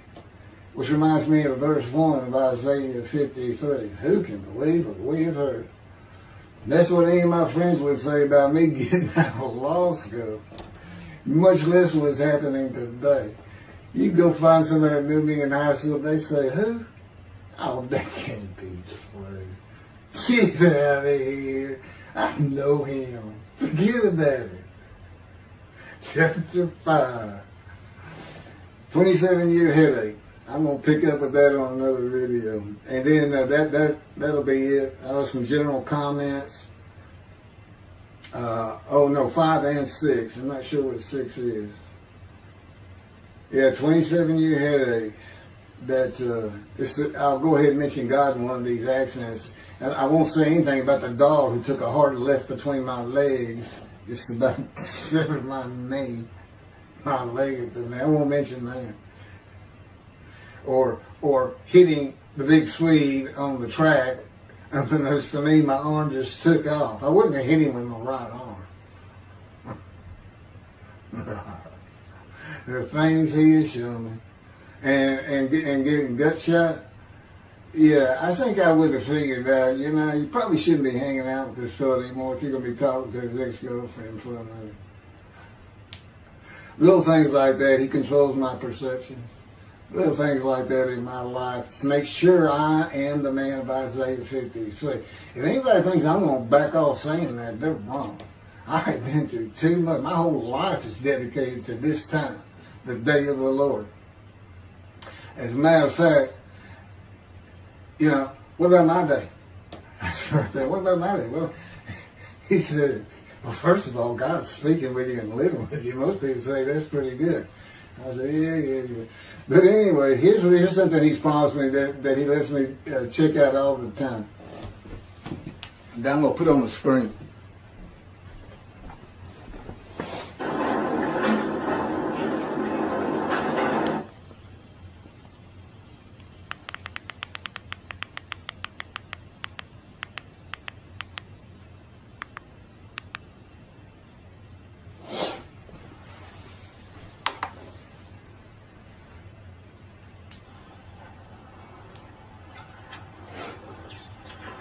The Radiant GP Cycles, Shorties, Slip-Ons, Code Startup.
27-year headache.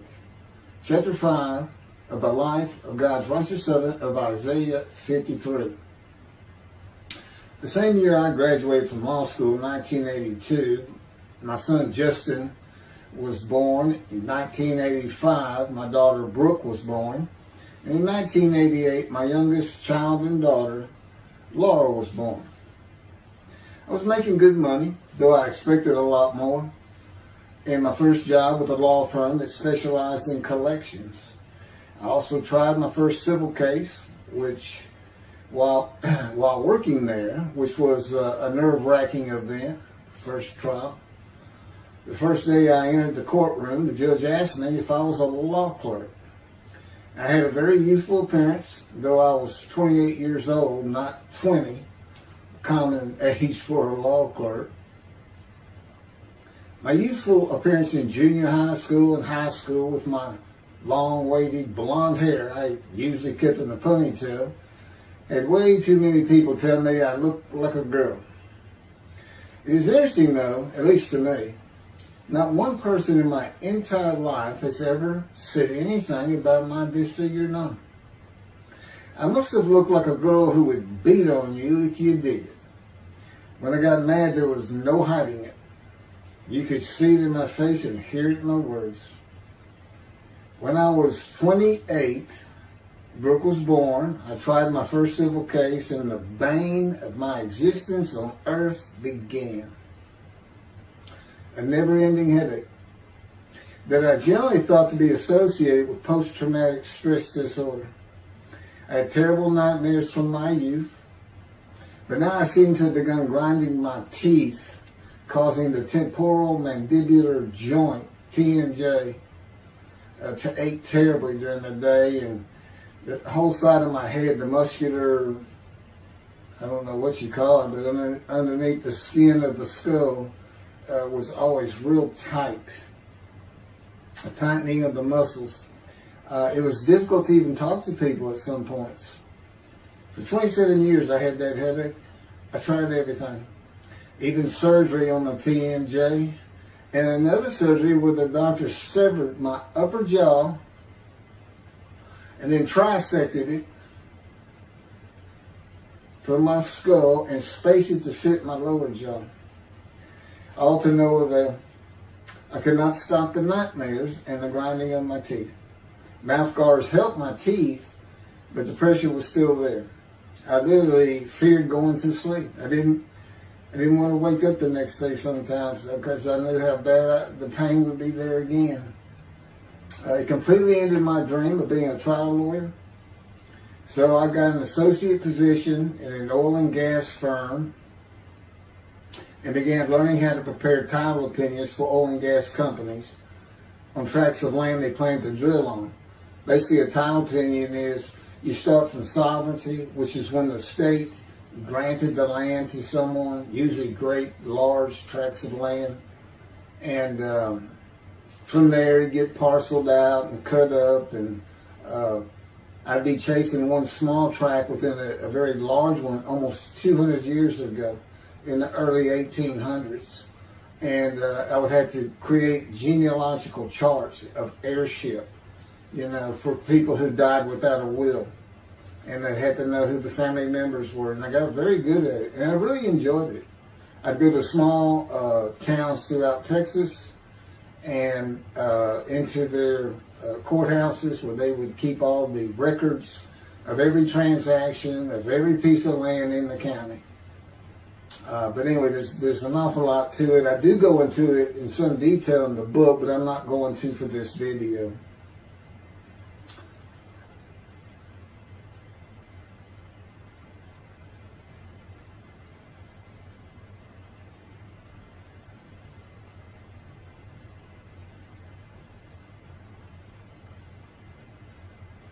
Eventually, I had my own firm. It's just me. In my own office, and I was doing very well, though billing hours for title work is generally lower than other areas of the law, by the hour.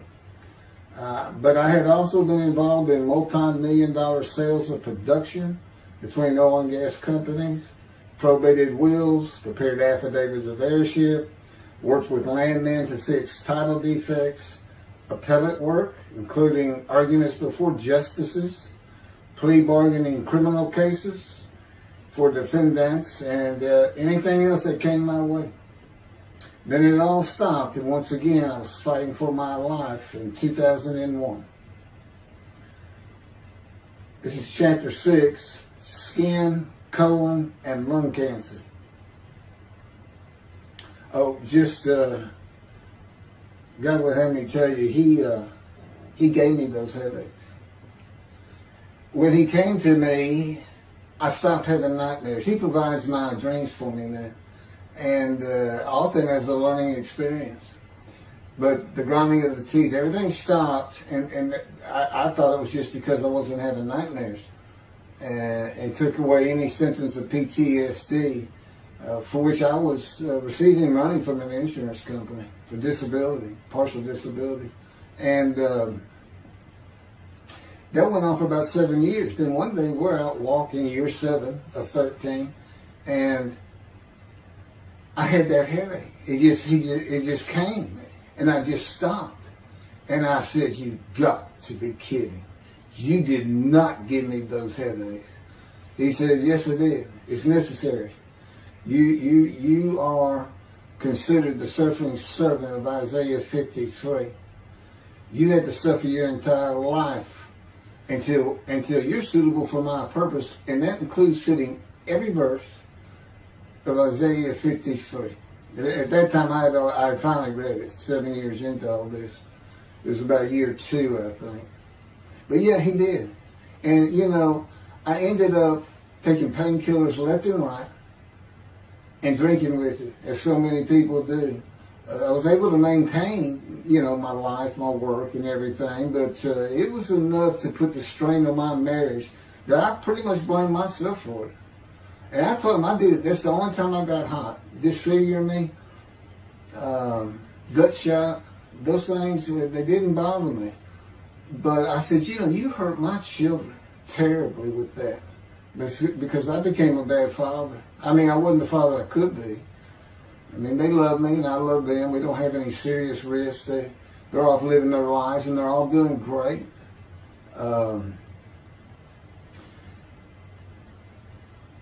But if they consider themselves anything, they're Christians.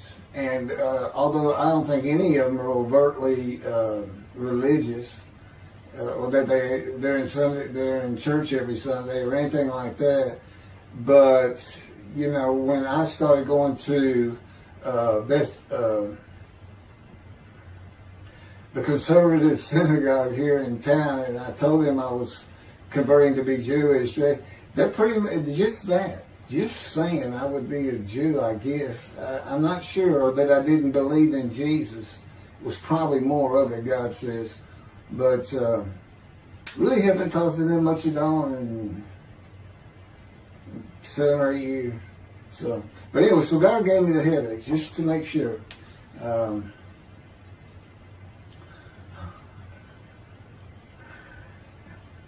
Anyway, I was married to Denise for 18 years, and we divorced in 1997 for irreconcilable differences.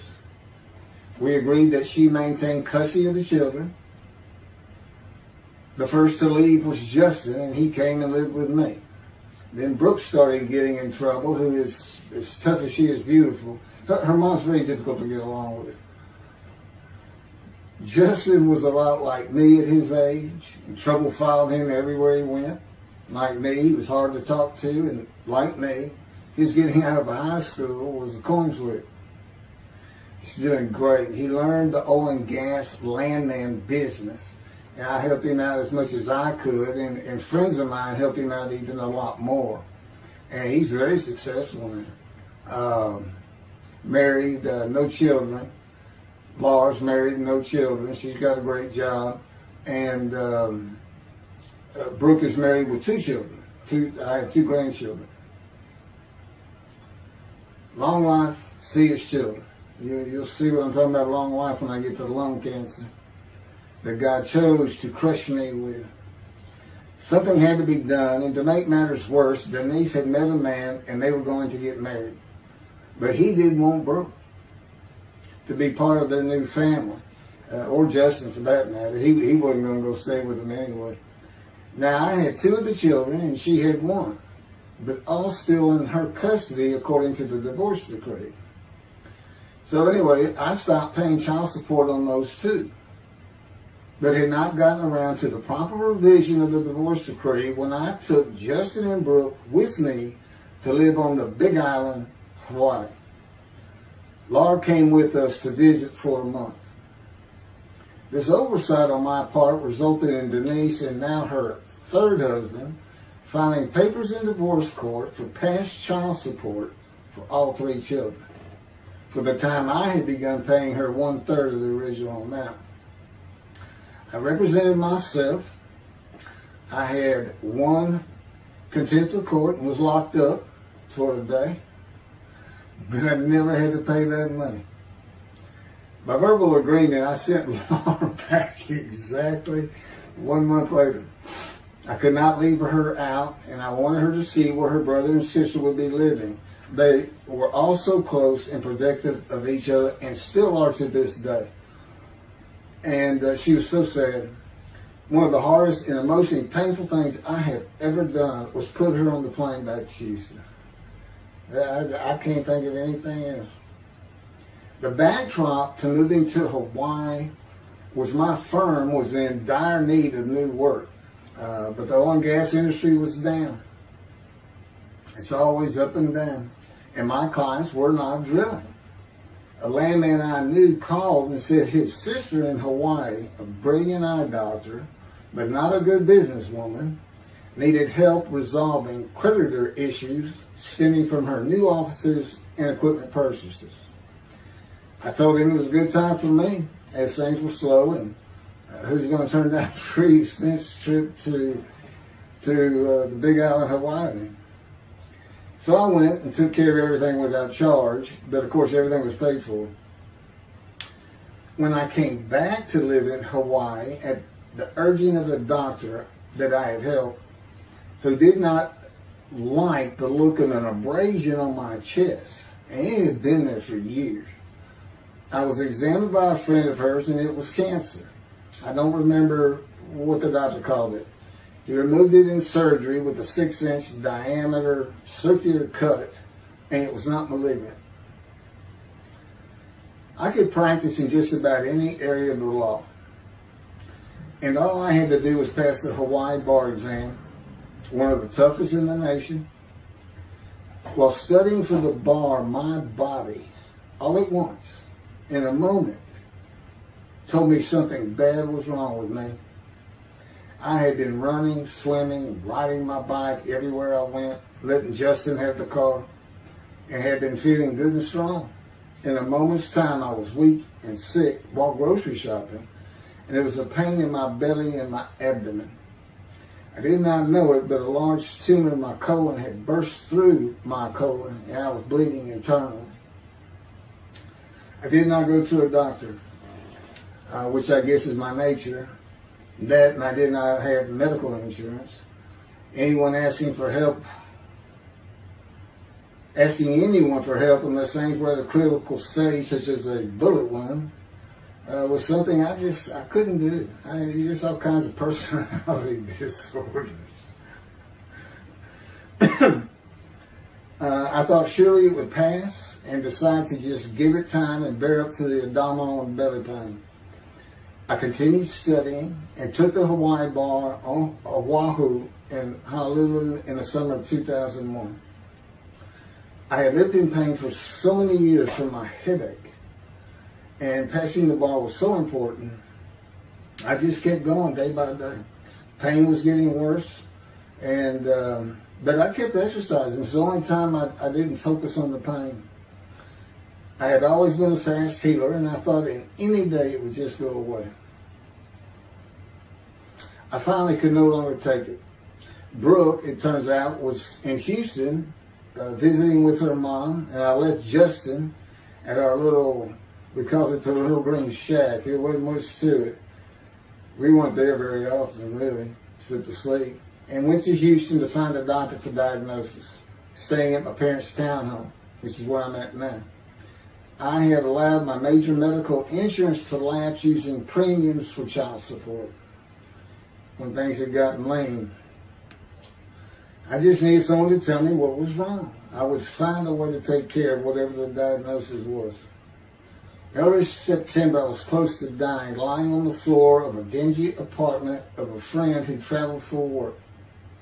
I could no longer get up to even try and get medical help. And I had not told anyone how bad it had become. Then the planes hit New York.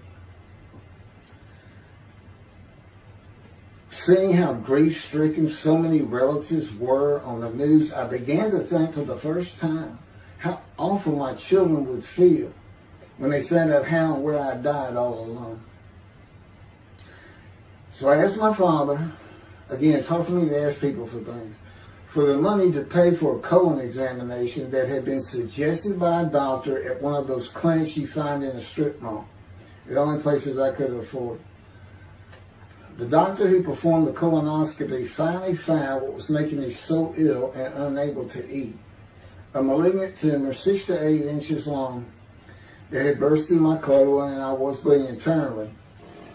You know, I come out of anesthesia, partial anesthesia, and he's holding this picture, and there's this great big purple blob, and he says, I couldn't get the scope past this. It's not a good way to wake up. To say it crushed me in my life is an understatement.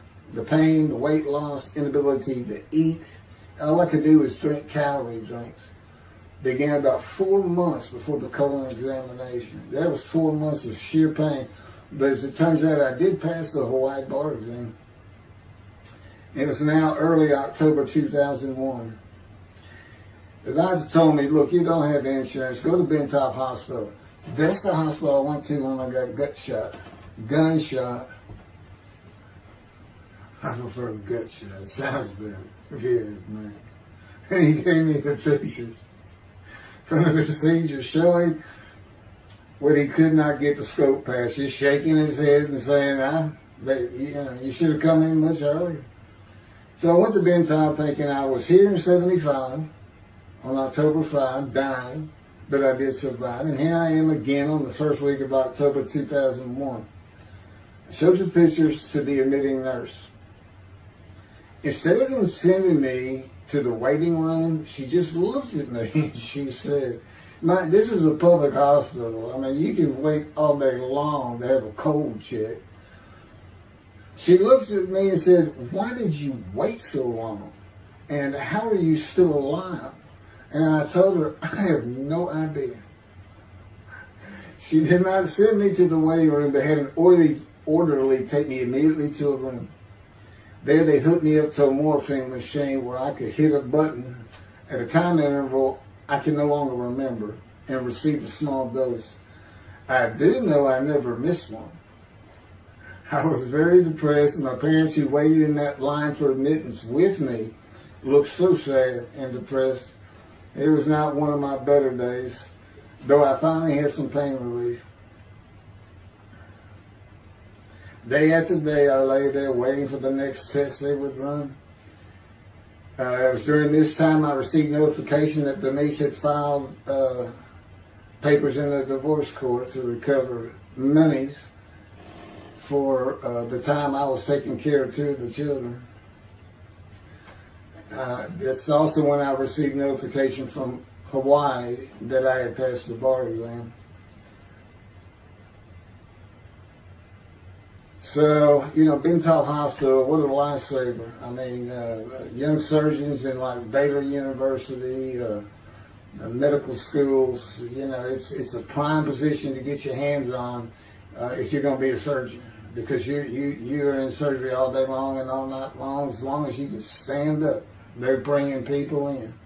It's just a real hot spot in Houston and a great hospital, but it's not a place you want to stay. You really don't. My doctor would come in and be out so fast, I never knew what was going on. He did tell you my previous surgery to my abdomen, where they opened me up from stem to stern, complicated removal of the tumor.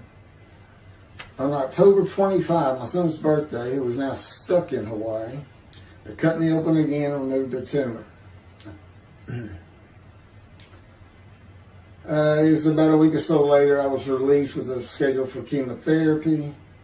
I returned to the dingy apartment all alone. I just stared at the television for weeks. I did, and chemo, so depressing for those who had to go into it. A small room with big chairs for about 20 people who all looked like death, including me. Everyone with an assortment of bags of chemo dripping into our arms for hours. It took about 8 hours before I really got sick from it. And I had to park a long way to avoid paying for parking and drive a long way to the apartment. It was a very gloomy fall and winter.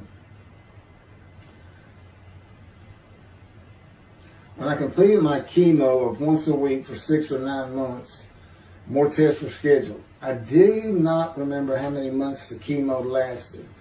I do remember I did not finish, missing the last 3 sessions. At the end, I could not get out of the door without bursting into tears and just not go. It just wore me down to nothing. On the right side, it was my door. I had my own apartment called the Loft. It was brand new and very nice on a bayou close to downtown Houston with a running trail alongside it and lots of woods near Memorial Park where I had been running a 3-mile circuit since high school. I returned to being told for follow-up tests, including x-rays on my chest, and the colon cancer had not returned then and to this day. The chest x-rays were another matter entirely.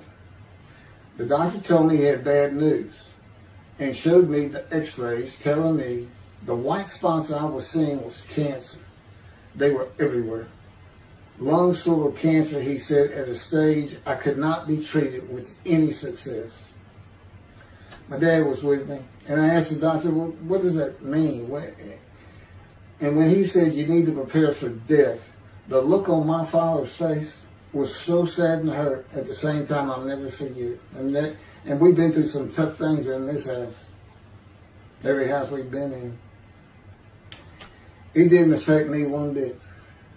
I did not feel anything. I was too beat down from the chemotherapy to care, I guess. God tells me I had a lot to do with that. And in fact, no matter what they said, I didn't think I was going to die. But I didn't know that. I just wasn't having that conscious thought. And God says he had a lot to do with that. Of course, he hadn't spoken to me yet. I have never seen a doctor for cancer or any other ailment since that day. I had to get Justin home was all I thought about. But I needed money. I found an old client that needed a title opinion for a drill site well. I struggled through that and got my boy back to Houston. And it was tough. I was so weak. And it had been so long since I really had done any title work. And just going to pick the work up and visiting with the client was a major to-do for me. But we got there and I got Justin home and he went to live with some childhood friends. This was now 2002 and going into 2003. I just walked all over the running trails in the 3-mile loop at Memorial Park and in the woods day after day. I didn't think about dying, but I did not think about restarting my law practice either. I watched a lot of television and played video games. I watched the Tour de France for the first time and got inspiration from Lance Armstrong. I was still alive though, and the funny thing was my lungs never bothered me. I was never sick. It's because God had already removed it. After I got the news I was dying of lung cancer, he took them from me. That's what he tells me. And I don't have any symptoms. As you'll see right here, in 2005, I picked up some title work here and there and made an office out of my loft.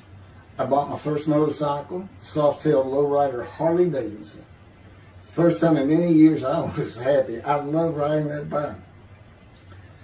In 2006, I did some landman work for standard day wages and began dieting and running.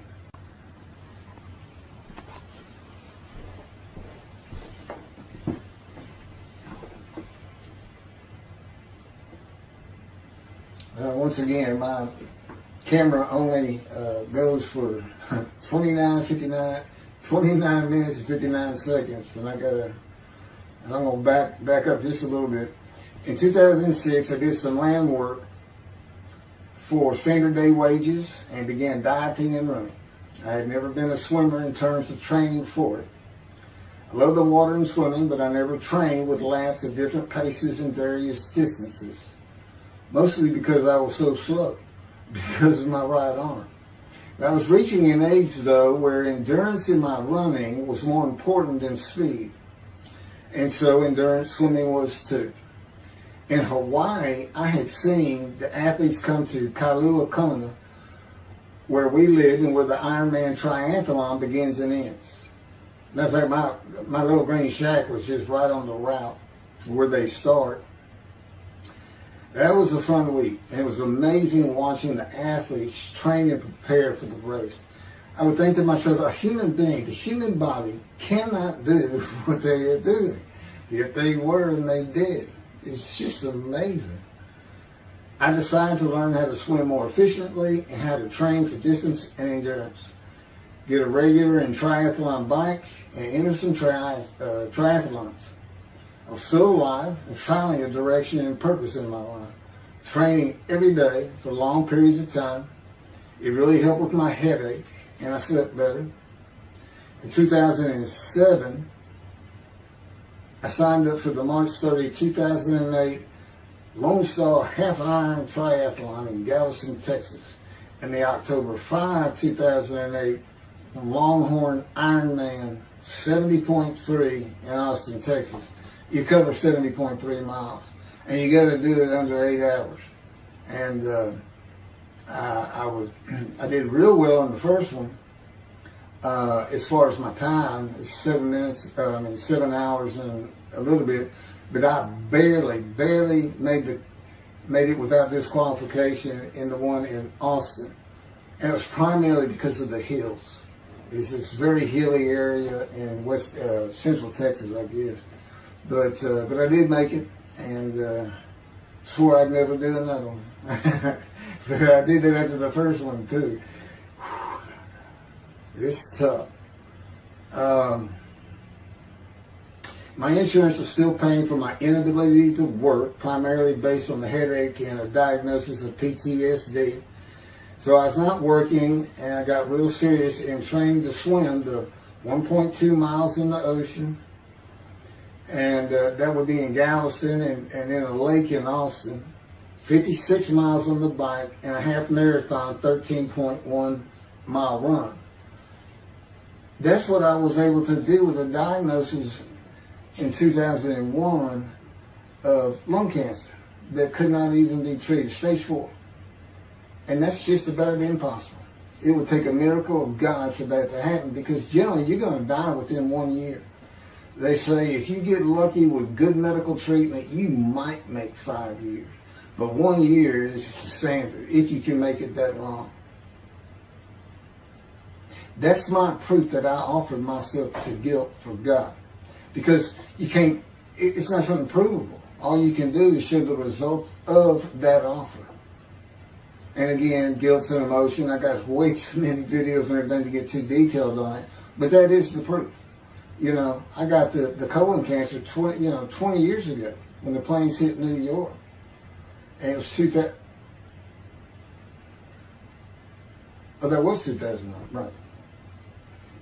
Too many things go through my mind when I start thinking about those cancer years. But God, He removed it. He had something for me to do, but that's verse 10. God chose to crush him with disease.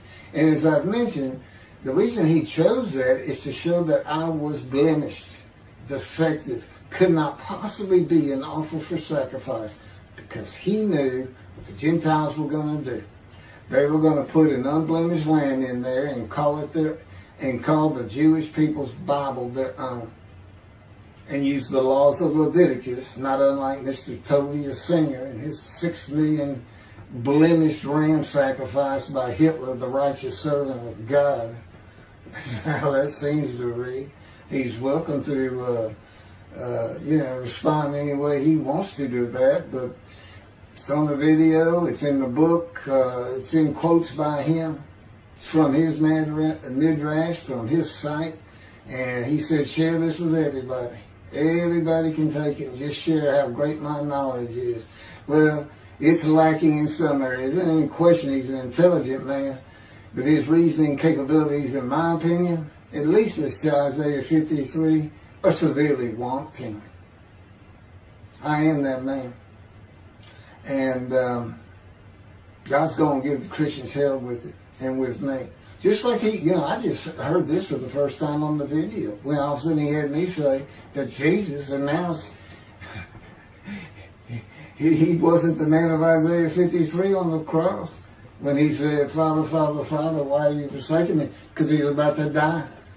In Isaiah 53, who he thought he was, and he's not, who he didn't fit the verses, but he thought he was supposed to be exposed to death, but given long life. So boldly he goes into the Roman Jerusalem and gets himself taken up. He's not worried.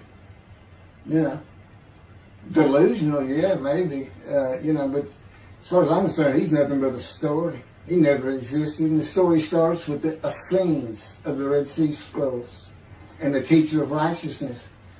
Real quick, I'll go over that. Here's the thing. Their founder is called the teacher of righteousness. Okay? They were great followers of Isaiah. They had the great scroll of Isaiah. They're prolific writers and copyists.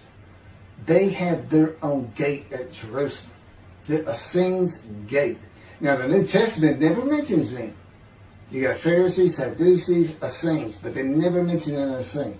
And Jesus, quite frankly, would have been one of them. Because they embody who he is. They didn't like riches, hated sinning. They didn't like material things. They removed themselves from Jerusalem, in the most part, to those caves by the Dead Sea for that very reason. But they did have a gate. They still had people who would be there. And you know what they would do at the gates? Tell stories. That's what you do. You tell stories. And it is a great story. Here's this guy. He's connected with God. Back then they believed men were gods. Caesar was a god. Over in Egypt you had the same thing going on. It's a common thought that men could be gods. And this story just springs up. And there didn't any question. They'd have gone and questioned him. I mean, they're sitting right front and center in Jerusalem. You think they didn't hear about this man walking on water, raising the dead, feeding 5,000 with 2 fish and 5 loaves, turning water to wine? That alone, Rome would have said, Caesar would have said, he does what? He turns water to wine. Bring him to me. Don't touch a hair on his head. You don't kill the man who turns water to wine. You send him out with your armies. Make your men happy. It's there's so many ridiculous aspects to it. Most particularly, God performed a human sacrifice for the sinning Gentiles. He's left the sinning Jews for the sinning Gentiles. But he gives them an out, these Gentiles, not his chosen. He gives them an out. I know, I'm going to kill my son for you. So that you'll be forgiven of violating my commandments and laws. If anybody knows God, and the Jews do, and I know him like nobody's business, that's not him. That's not him. I mean, he told the Jews, I'm never going to leave you, but I will punish you. Now that's him. That's him. And he'll put you through hell just to make you a better person, a better people. And he has no plans of changing that. He's not going to change the minds and the thinking of billions of people to make them love the Jew. He's just not going to do it. And the practicality is he didn't create man for him to even be able to do that. Now, he could have created humanity where he could do that. He could change the mind of everybody at the same time. But I'll tell you on this, he's been working on my mind for 13 years. It is one brutal cop bump. It's a very one-on-one affair. Now, he says, I could just kill everybody. I mean, that's easy enough. That's easy. I just kill everyone, but He said, that's not, it's all about this. You got to know how to read the Bible. It's written for antiquity first, and the Dark Ages, and then the Age of Enlightenment. I mean, basically he's saying you've got to go back over it. You've got to check these guys. You got to check Rambam and his speech. God's going to make the world speak Hebrew. Or, they will be the pure speech. You got to check some of this stuff. And I read Rashi's, I went through his Isaiah 53 Midrash, and all I can say is very unimpressed. I've seen what he has to say in Malachi. He didn't pick up on any of this. He didn't know what the angel of the Lord is, the angel of the covenant that you desire. He doesn't know how Moses goes by a burning bush that's not consumed. The angel of the Lord is in there, and God speaks. I do. To me, it's just like, well, you just get some basic concepts, and all of a sudden, and quite frankly, it'll open up the scripture to the Jews. They can put the Talmud aside for a little while. But I will say this. God says, if you can study it, study it. There's all kinds of great things in it. Just be real careful about what you teach from it. And it's useful for heaven. If you like to talk about Talmud as a scholar with other Jews who may very well be in a scroll of remembrance with you, you can meet up with them. You'll see them in the meeting places, have them over to your room. Y'all can watch the new earth being created and the new peoples of God chosen, and watch the evolution of the chosen people. And humanity, the same as this one. God says, why would I change it? Why would I change it? When I did it, it was perfect. And you can tell Mr. Singer that the evolution that he's talking about, where all of a sudden the world's going to love the Jews, been going on for over 3,000 years, and it hadn't even. And today, anti-Semitism's up, and David is here. It's not going to happen. Thank you very much. I will be doing. Was that 5 and 6? Yeah, that was 5 and 6. Now the book picks up at chapter 7. It's on a video when God first speaks to me. And it's very interesting. And we'll still be putting some videos out. But I've pretty much covered all the major material. Everything from Isaiah 53, the day of the word, Lord. There's a few more things. And it's a better read than it is a video watch. But, for those who like to read. But it's covered very well in these videos. And now that I put in the personal part in, which is to show how I fit Isaiah 53, and you see the difference in my life. Now that's a life of suffering. That's a life of pain. That's a life of familiar with disease. They say, gee, well, he died on the cross. He was scourged. He was scourged and this and that. Do you know how much he suffered in his life? I mean, he's not even in the conversation as a man of suffering. He's not in the conversation. Thousands and thousands and thousands of people died horrific deaths back then and by crucifixion. It's not the only one. This is descriptive of a man and his life. So you can find him, identify him. And what did he do? He never suffered. He was never sick, ever, until the last day of his life. He's 30 years old and he's got one day under his belt of pain and suffering. To me, you're not even in the conversation. I mean, that's nothing. That's not even suffering. That's just, you had a bad death, sorry. You got whipped first. You got whipped. One gospel says the scourging was an open-handed slap to the face. Now, the other three do say scourge. But then and then every movie you see, he's carrying that cross. He's all whooped up and bleeding, this and that. He carries the cross in one gospel only. In the other three, it's carried for him. And then he's on the cross, and what does he do? Father, Father, why have you forsaken me? And then the gospel says, one of them, and then he gave up the ghost. He gave up and died. I laid in the back of an ambulance for 8 hours, doing everything I could in my power to stay alive. Just gave up the ghost. There's another video where we make that a little bit more humorous. Anyway, thank you for listening, and I guess that's it. Thank you.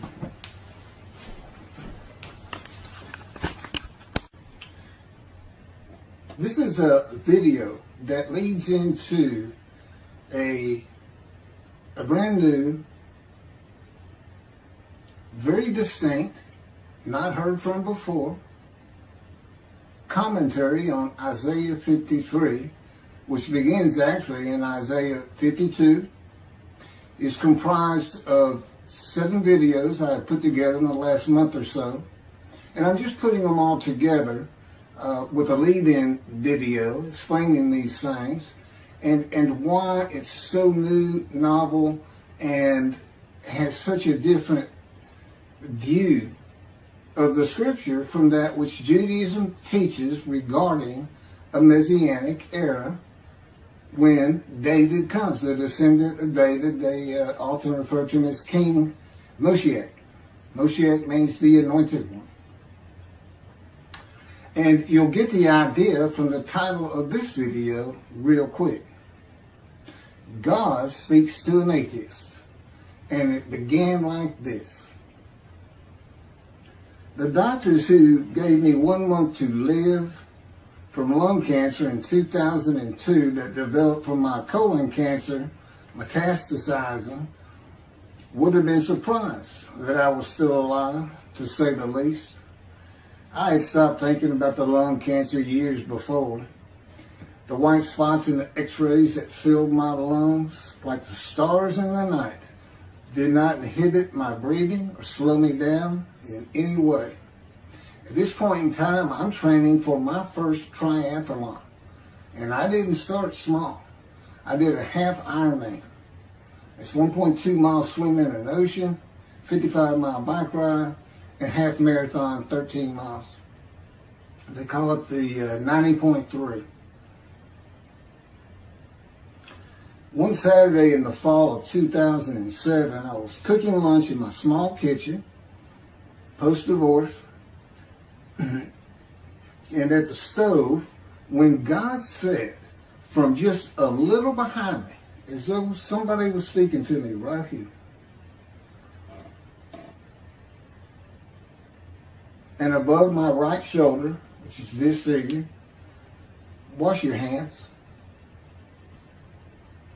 I turned around to the sink, washed my hands, and turned back to the stove. Now understand, I've been an atheist for 50 years. I mean, I completely denied the existence of God. And then from right here, a small, quiet voice, like an account they have with Elijah at the cave, said, wash your hands. And I simply turned around, washed my hands, and went back to the stove. I didn't say a word to him. I didn't even keep thinking about it. I just did it. That was it. It was as though he had always been there. Just as to Adam. That's what I liken it to. And he dictated this to me. This is from my book, the book of my life that God dictated to me. It's called The Righteous Servant of God of Isaiah 53. No, the life of God's righteous servant of Isaiah 53. And he put it together. And he did it because he actually came to me, as Jeremiah would say, in the womb. But in my first year of life, and like Ezekiel, lit and entered me. So that part of chapter 11 of Isaiah happened well over 62 years ago. That's when that happened. That's when Moshiach was here. For all these rabbis and commentators who have been saying, he's here, no, he's here. Well, he's been here, I've been here a long time. I just wasn't prepared and hadn't even heard his voice yet. But what he did, with Jeremiah, he made sure he was a priestly, godly man and guided his life. With me, it was to make sure I fit every single verse of Isaiah 53 as only I can explain it, what it's for, what it all means, and live a life of suffering familiar with disease. God chose to crush him with disease that he would offer himself for guilt and receive long life to see his children. That's my proof that it happened. They told me 20 years ago, we can't treat this lung cancer. It's too advanced. You're going to die. And you're going to die real soon. You need to prepare for it. And it did crush my life. I stopped working. I just kept waiting to die. And I didn't die now. I'm training at this point in 2007. I'm training for a triathlon. I finally said the heck with it all. And that's the proof. Crushed with disease, exposed to death. That's in verse 12. Exposed to death. And here I am, 20 years later, still going. Hadn't seen a doctor since. Never received any treatment, which is unheard of with lung cancer. And I had colon cancer before that, and I had skin cancer. I'm a man familiar with disease, that God chose to crush the disease. And these 7 videos put together as one, obviously I wouldn't ask or want, and I couldn't do it, to listen to them all at one time. But I know you can mark your spots and everything. But it was spread out in 7 different videos, and I thought, well, the next video I'll do, I'll have a preamble to it and explain. This is not fooling around. Once you learn my version, which comes from God, of when Moshiach comes, the day of the Lord, which is left out of the Messianic era. But if you ignore me, God says, as my role as Elijah, God says, when he does return to his temple suddenly, it's going to be with, and it's not there, it's going to be with utter destruction to the land. Okay, all this is explained, so I'm not going to keep going in detail and carry on with God first speaking to me. But it was as what Adam would have felt like. This is natural. I mean, to him, you know, having somebody speaking to him from above him, from up here, from within him, it's perfectly natural. And he wouldn't be falling down in reverence and I'm not worthy and all that. It would just be, this person's always talking to me and telling me what to do. The fact that he doesn't see him wouldn't probably enter into his mind. Just, you know, that's just the natural order of the world for Adam and me. Particularly today, 13 years later.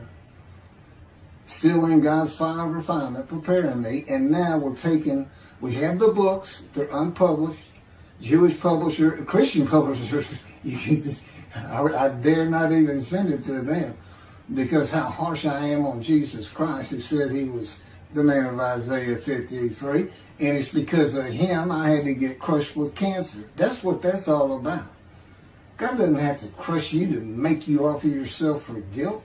He just seized Ezekiel and put him through the fire of refinement, the anguish of it, and sent him off to be a prophet to the Assyrian, Babylonian exiles, of which he was one, actually. The book of Ezekiel is the key to Isaiah 53. That's my backup. See, God, these videos, everything, the way where he put angel of his presence and Holy Spirit, that Judaism doesn't recognize. A host of the Lord's host. It's in the book of Joshua, one time. He did it so they wouldn't find it. He knew what this was going to be about. These are my proofs. This is what it's all about. He set it up for me to be this controversial. You just got to take the Messianic era of Judaism and toss it out the window, and you'll understand why when God has me explain it to you. He controls everything I do, think, and say. Finishing preparing lunch and ready to watch a Texas A&M football game, I headed to the living room, and God said, "Get a napkin." I turned back to the kitchen and got a paper towel, sitting on the couch from about the same place. Sitting on the couch with the television on and my plate in my lap, God said, "Get your TV tray." I got up, set my TV tray in front of me, and placed my plate on it, began eating and watching the game. That night, I was in bed reading a book. From the doorway, God said, "Tomorrow we're going to Bed Bath & Beyond, the store, to buy a shower curtain, sheets, pillowcases, and shop in general for things that you need." I said, "Okay." and continue reading my book. That's God spoke to an atheist. That's how it started. We call it the early years now when we talk about it. It was so different from the way things are and all the same in the same breath. And I have since learned this. It was by his power upon my emotions and thoughts that his presence with me was though he had always been there. In other words, when you read in the Hebrew Bible, God calls somebody's name like little Samuel, and he says, here I am. Here I am. Now there's some accounts of people falling to the ground, but he can put a silent knowing to you. He can put knowledge within you, your mind, where you never hear a word from him.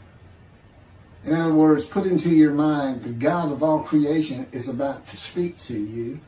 And he doesn't have to say, stay calm. He controls emotions. He told me, Keith, I created emotion. And there's nothing I can't do with yours. And believe me, it's been proven to me. I'm not going to get into all that. This story goes on. It turns out he had been like Jeremiah from the womb when he passed by that. I've never been affiliated with any church or synagogue. I've never had any teaching from yeshiva or seminary. Throughout my life, I did not. Let's put it this way. I was the actual opposite of Jesus Christ. Actual opposite. I'm a sinner. You know, I mean, he took me back. He said, look, you know, because I said, well, I wasn't that bad of a sinner, was I? He said, really? Here we go off in vision like the story of Scrooge and the Ghost of Christmas Past. I started getting smart with him. This is us talking friend to friend. I can talk to him like he's just a buddy sometimes. There is a line I know not to cross. I said, why would you call that a sin? Why is that a sin? He said, Keith, it's a sin. You lied. I said, yeah, but if I didn't lie, I was going to jail. He said, but that don't make it good. I said, well, which comes first? Going to saving yourself?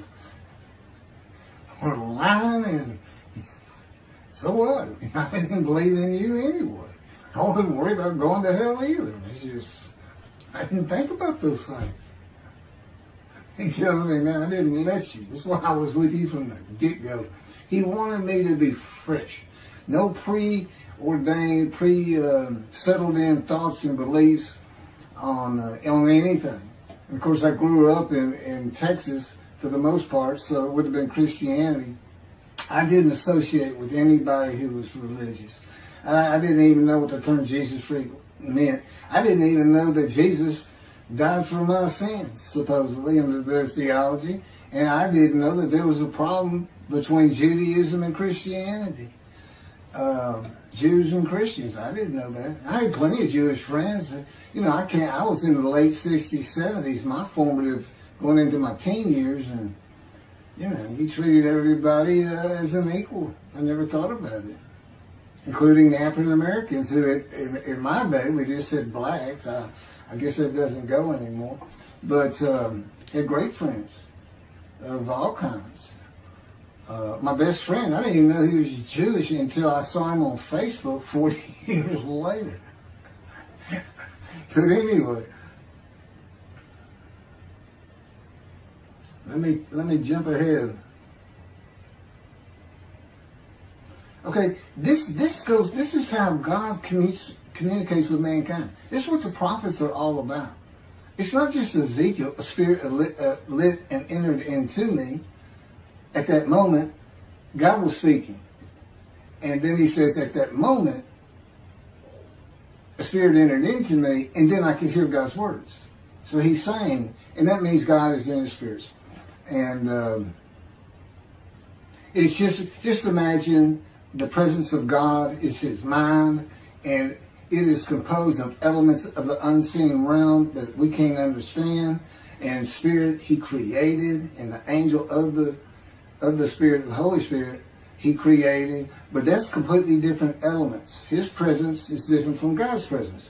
But they're like big clouds. And they can float together and be as one cloud. Okay, that cloud is what descends upon you. They are within me and without me. If this audience was in a room with me, they would envelop you all around you. You'd be in the presence of God. The difference with me in that room is that that cloud engulfs me, flows through me. It's within and without me, as though there's no break because of my physical structure. My little spirit is a little cloud that also drifted in. That's what it is. And it happened with all the prophets. If they spoke God's words, he was talking to them. He was telling them, write this down. Write this down. All these 20 books or so, the books of the prophets. Ezekiel, write this down. You gotta set this up.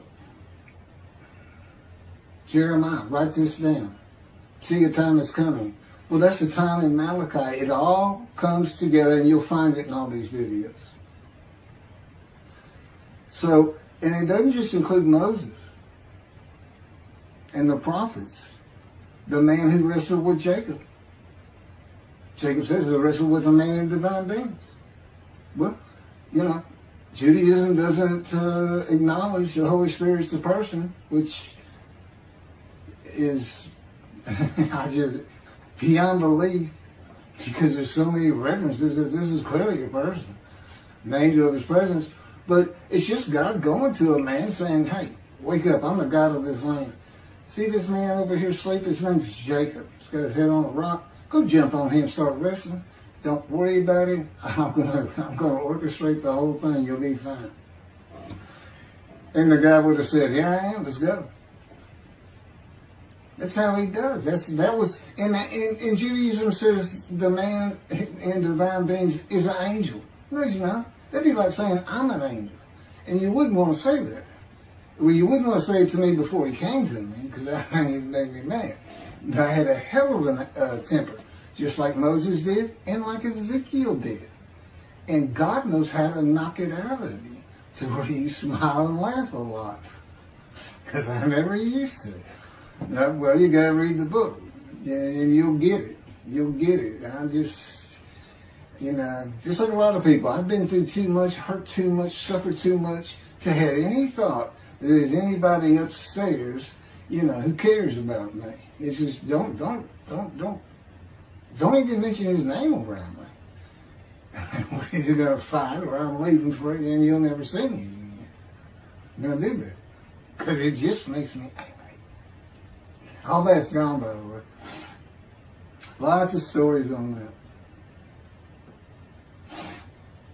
Oh, and the Spirit speaks. He's got his own personality. He's angelic. He has a very childlike voice, and he's just nothing but a ball of humor. He has me say he's the greatest comedian of all times of the universe, and he's just a joy to talk to him. And he has the smarts of God, as he tells me. But I have instant communication with him. I have instant communication with God. It's like there's three persons in my mind. This one cloud is three clouds. It's two spirits in the elements of God's mind.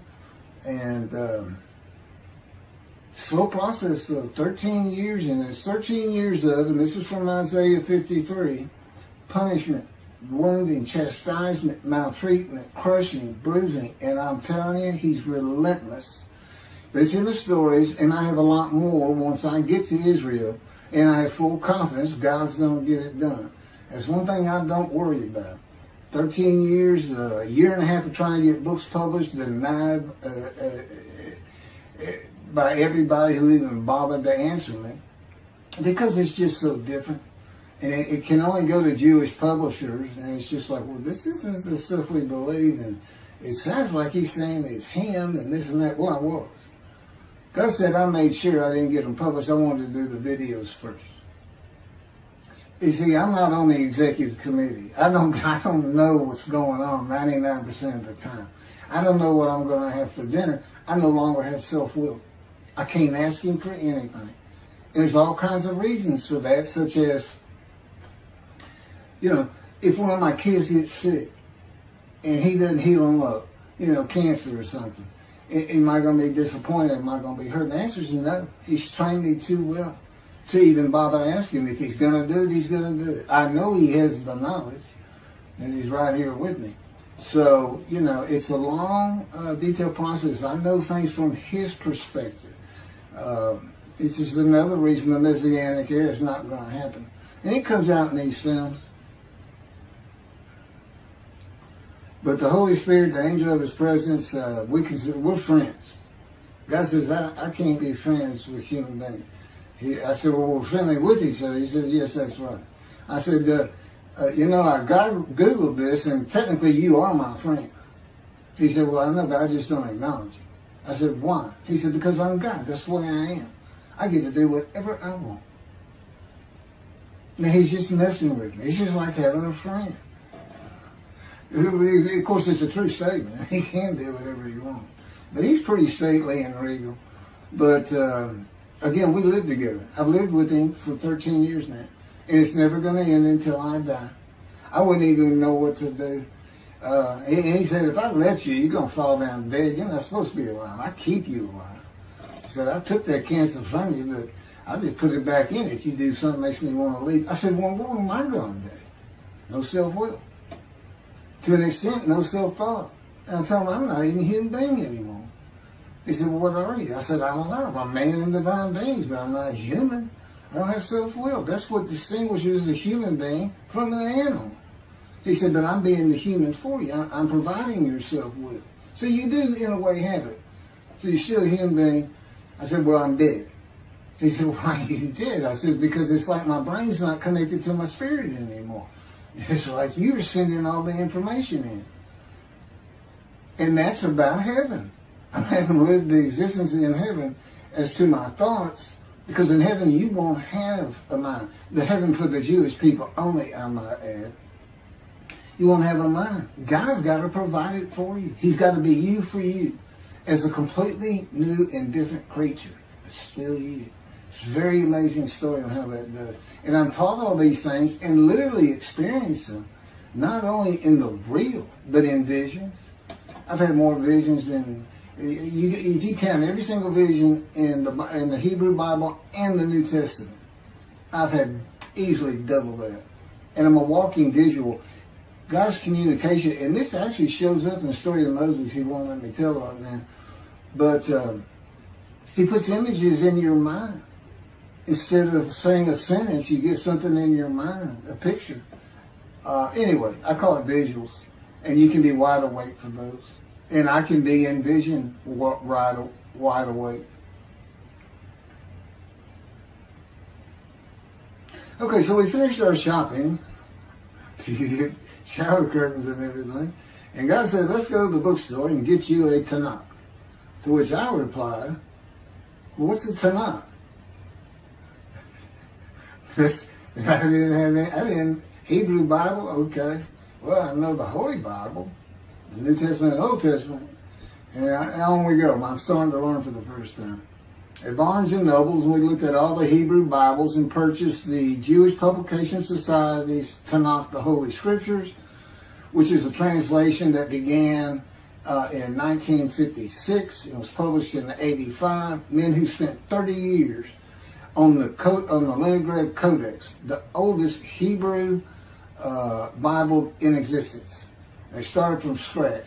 I hear these rabbis and people saying, well, I know what these translations are. This and that, and this, and God says, just go with the JPS. They hit it right just about every single time. I've only found one thing that I don't understand how they missed it, but it's in 53. This is the 1985 edition. That's the best translation you can get out there. And I don't just hear God speak to me. His presence is heavy. And I'm also, it says he pinned Ezekiel's arms behind his back with his cords of power. And by his cords of power, Ezekiel could not leave his house. That's in Isaiah 53. He took him from the land of the living. Took him from society. The man of Isaiah 53 lives, so he's taken from society, but that doesn't, from the land of the living, that doesn't mean he died. And there's no crucifixion in 53. So, You start to see how Ezekiel is so important in this, and that's where you find out about the covenants of friendship that come with God in the day of the Lord when Moshiach comes. Again, you don't hear anything about it in this Messianic era. I'll tell you this. I think the Jewish people are going to like this better. I think throwing out all that rubbish Judaism has been teaching from back in antiquity, that's where they're stuck, and see what's really going to happen with God coming back, a man in divine beings, with the capabilities of Moses, Elijah, the descendant of David. All their attributes, okay, are in me. I can be each and every one of them, and I can be all four of them at one time. And God can speak through me. So, it's going to be fun, and he wants his temple rebuilt. That's the purpose of Isaiah 53. It says, a purpose which might prosper of God. But he doesn't tell us what the purpose is. Well, we find it in Malachi 3. I'm sending my messenger before me to clear the way for me, and I shall return to my temple suddenly. But the covenant that comes with David says, I'm going to place my sanctuary amongst you. He already knows it's not going to be there. And then we have Elijah in Malachi 3. Well, he's got a purpose that might prosper. And if it doesn't, God comes with utter destruction to the land. And again, you don't hear it with the Messianic era. Utter destruction to the land. There's 7 million Israeli Jews. How can you not read that and go, that sounds an awful lot like I'm going to raise up armies against you? How can you just ignore that? Well, anyway, we're getting it fixed up. And the purpose that might prosper, I never believed that. I think that just hooks the man of the righteous servant of God of 53. I think that puts him with, he's got the same purpose as Elijah. Elijah's supposed to bring the families back together through the laws and teachings God gave Moses, or being mindful of them. That's the new covenant. It's an amendment. It's an amendment that also has a new inclusion of sin forgiveness. Over the last 63 years, God's presence has resided in Texas, Louisiana, Florida, and Hawaii. And he is more than ready to return to his land, Israel. Because wherever I am is where his presence is, and those are all the different states I lived in over this time period. Wherever I go. As a matter of fact, if you see me in Israel down at the old city or down at Tel Aviv, you can turn to your friend and say, hey, I know where God is. I said, really? I thought he left. Some people say he died. He said, no, you see that guy over there? He's all around that guy. And some say inside too. That's what it's going to be like. God says, when we get to Israel, we're never leaving again. I said, I wanted to see Great Britain. He said, it's like, did you just ask for something? I was like, oh. Yeah, that's good. I hope I fry if I hit the border and cross over. I hope I just burn up, burst in a combustible flame. But anyway, that's where he wants to be. And I'm assured he's going to get there. This purpose that might prosper, again, I think it just shows the purpose of the righteous servant and a purpose of Elijah. Because he knew I was going to be teaching. There's only, in the day of the Lord, as you would imagine, he wants to have all the prophecies fulfilled, be done with the prophecies. And there's only a handful, 4 men to come that we've never seen. The descendant of David, prophet like Moses, Elijah, and of course the righteous servant. We only have one description. Even the sages knew you got to have a description of the descendant of David. It's Isaiah 53. They called him in the Babylonian Talmud the leper scholar. You'll see me referencing it on just about every video. In other words, I'm saying, look, it's not Jesus, it's not the people Israel is taught today. It's this guy from the Talmud that just hadn't come yet. You just didn't know, didn't have a man that fit the description. Well, you do now. And two covenants. The friendship covenant, which is actually in two parts, Ezekiel 34 and Ezekiel 37. One part of which is, I'm going to put my sanctuary amongst my people. And the other part, interesting enough, has to do with the land blooming again, which is Jeremiah 31. See, a time is coming, the land will bloom again. See, a time is coming, the cities, after desolation of many years, 2,000 plus actually, will be restored and Jerusalem rebuilt. And the Jews shall never be defeated again. Okay, now we just talked about utter destruction likened to armies being raised. But here it is in this friendship covenant, in this, Jerusalem being rebuilt. If that's done, then you'll never be defeated again. So, you look at it and go, well, there's kind of a problem between those two. And what I think it means is he's going to get the temple built now that Jerusalem's been rebuilt and he's come. That this might prosper because, it kind of gets you. So what is the purpose of God might prosper? Who thought you could do everything? And he said, well, in a large part, my people got to listen to you. They got to, especially the rabbis, they never listen to my prophets. They're all full of themselves. Think they know everything.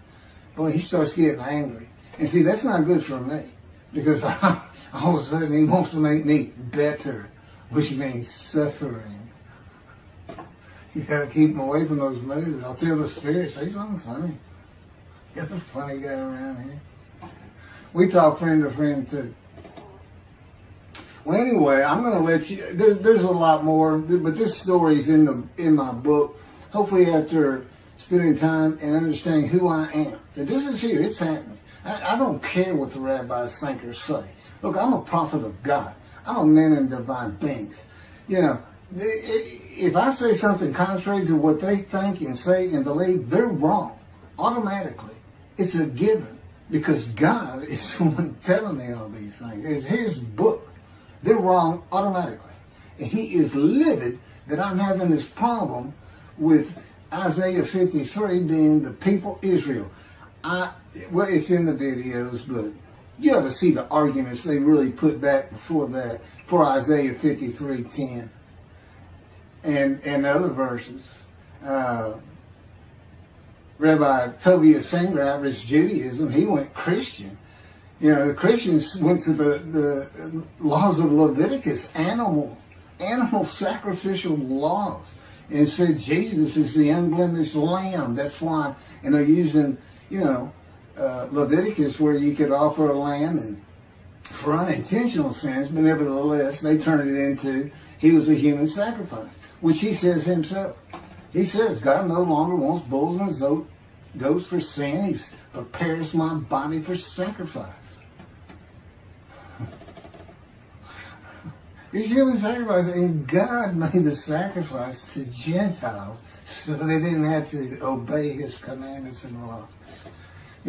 From an atheist who comes in with no religious background, I read that and I look up face to face with God wherever He is at that moment, and I say, you got to be kidding me. People believe this? He said about 2 billion right now. He said, I'm not going to bother trying to tell you how many there's been in 2,000 years. God made a human sacrifice to me so I can go to heaven and I can go kill somebody if I want to. I can go rob someone. I can go beat my wife and my kids. I accept Jesus again. God was teaching me the New Testament, and this guy at one of these mega churches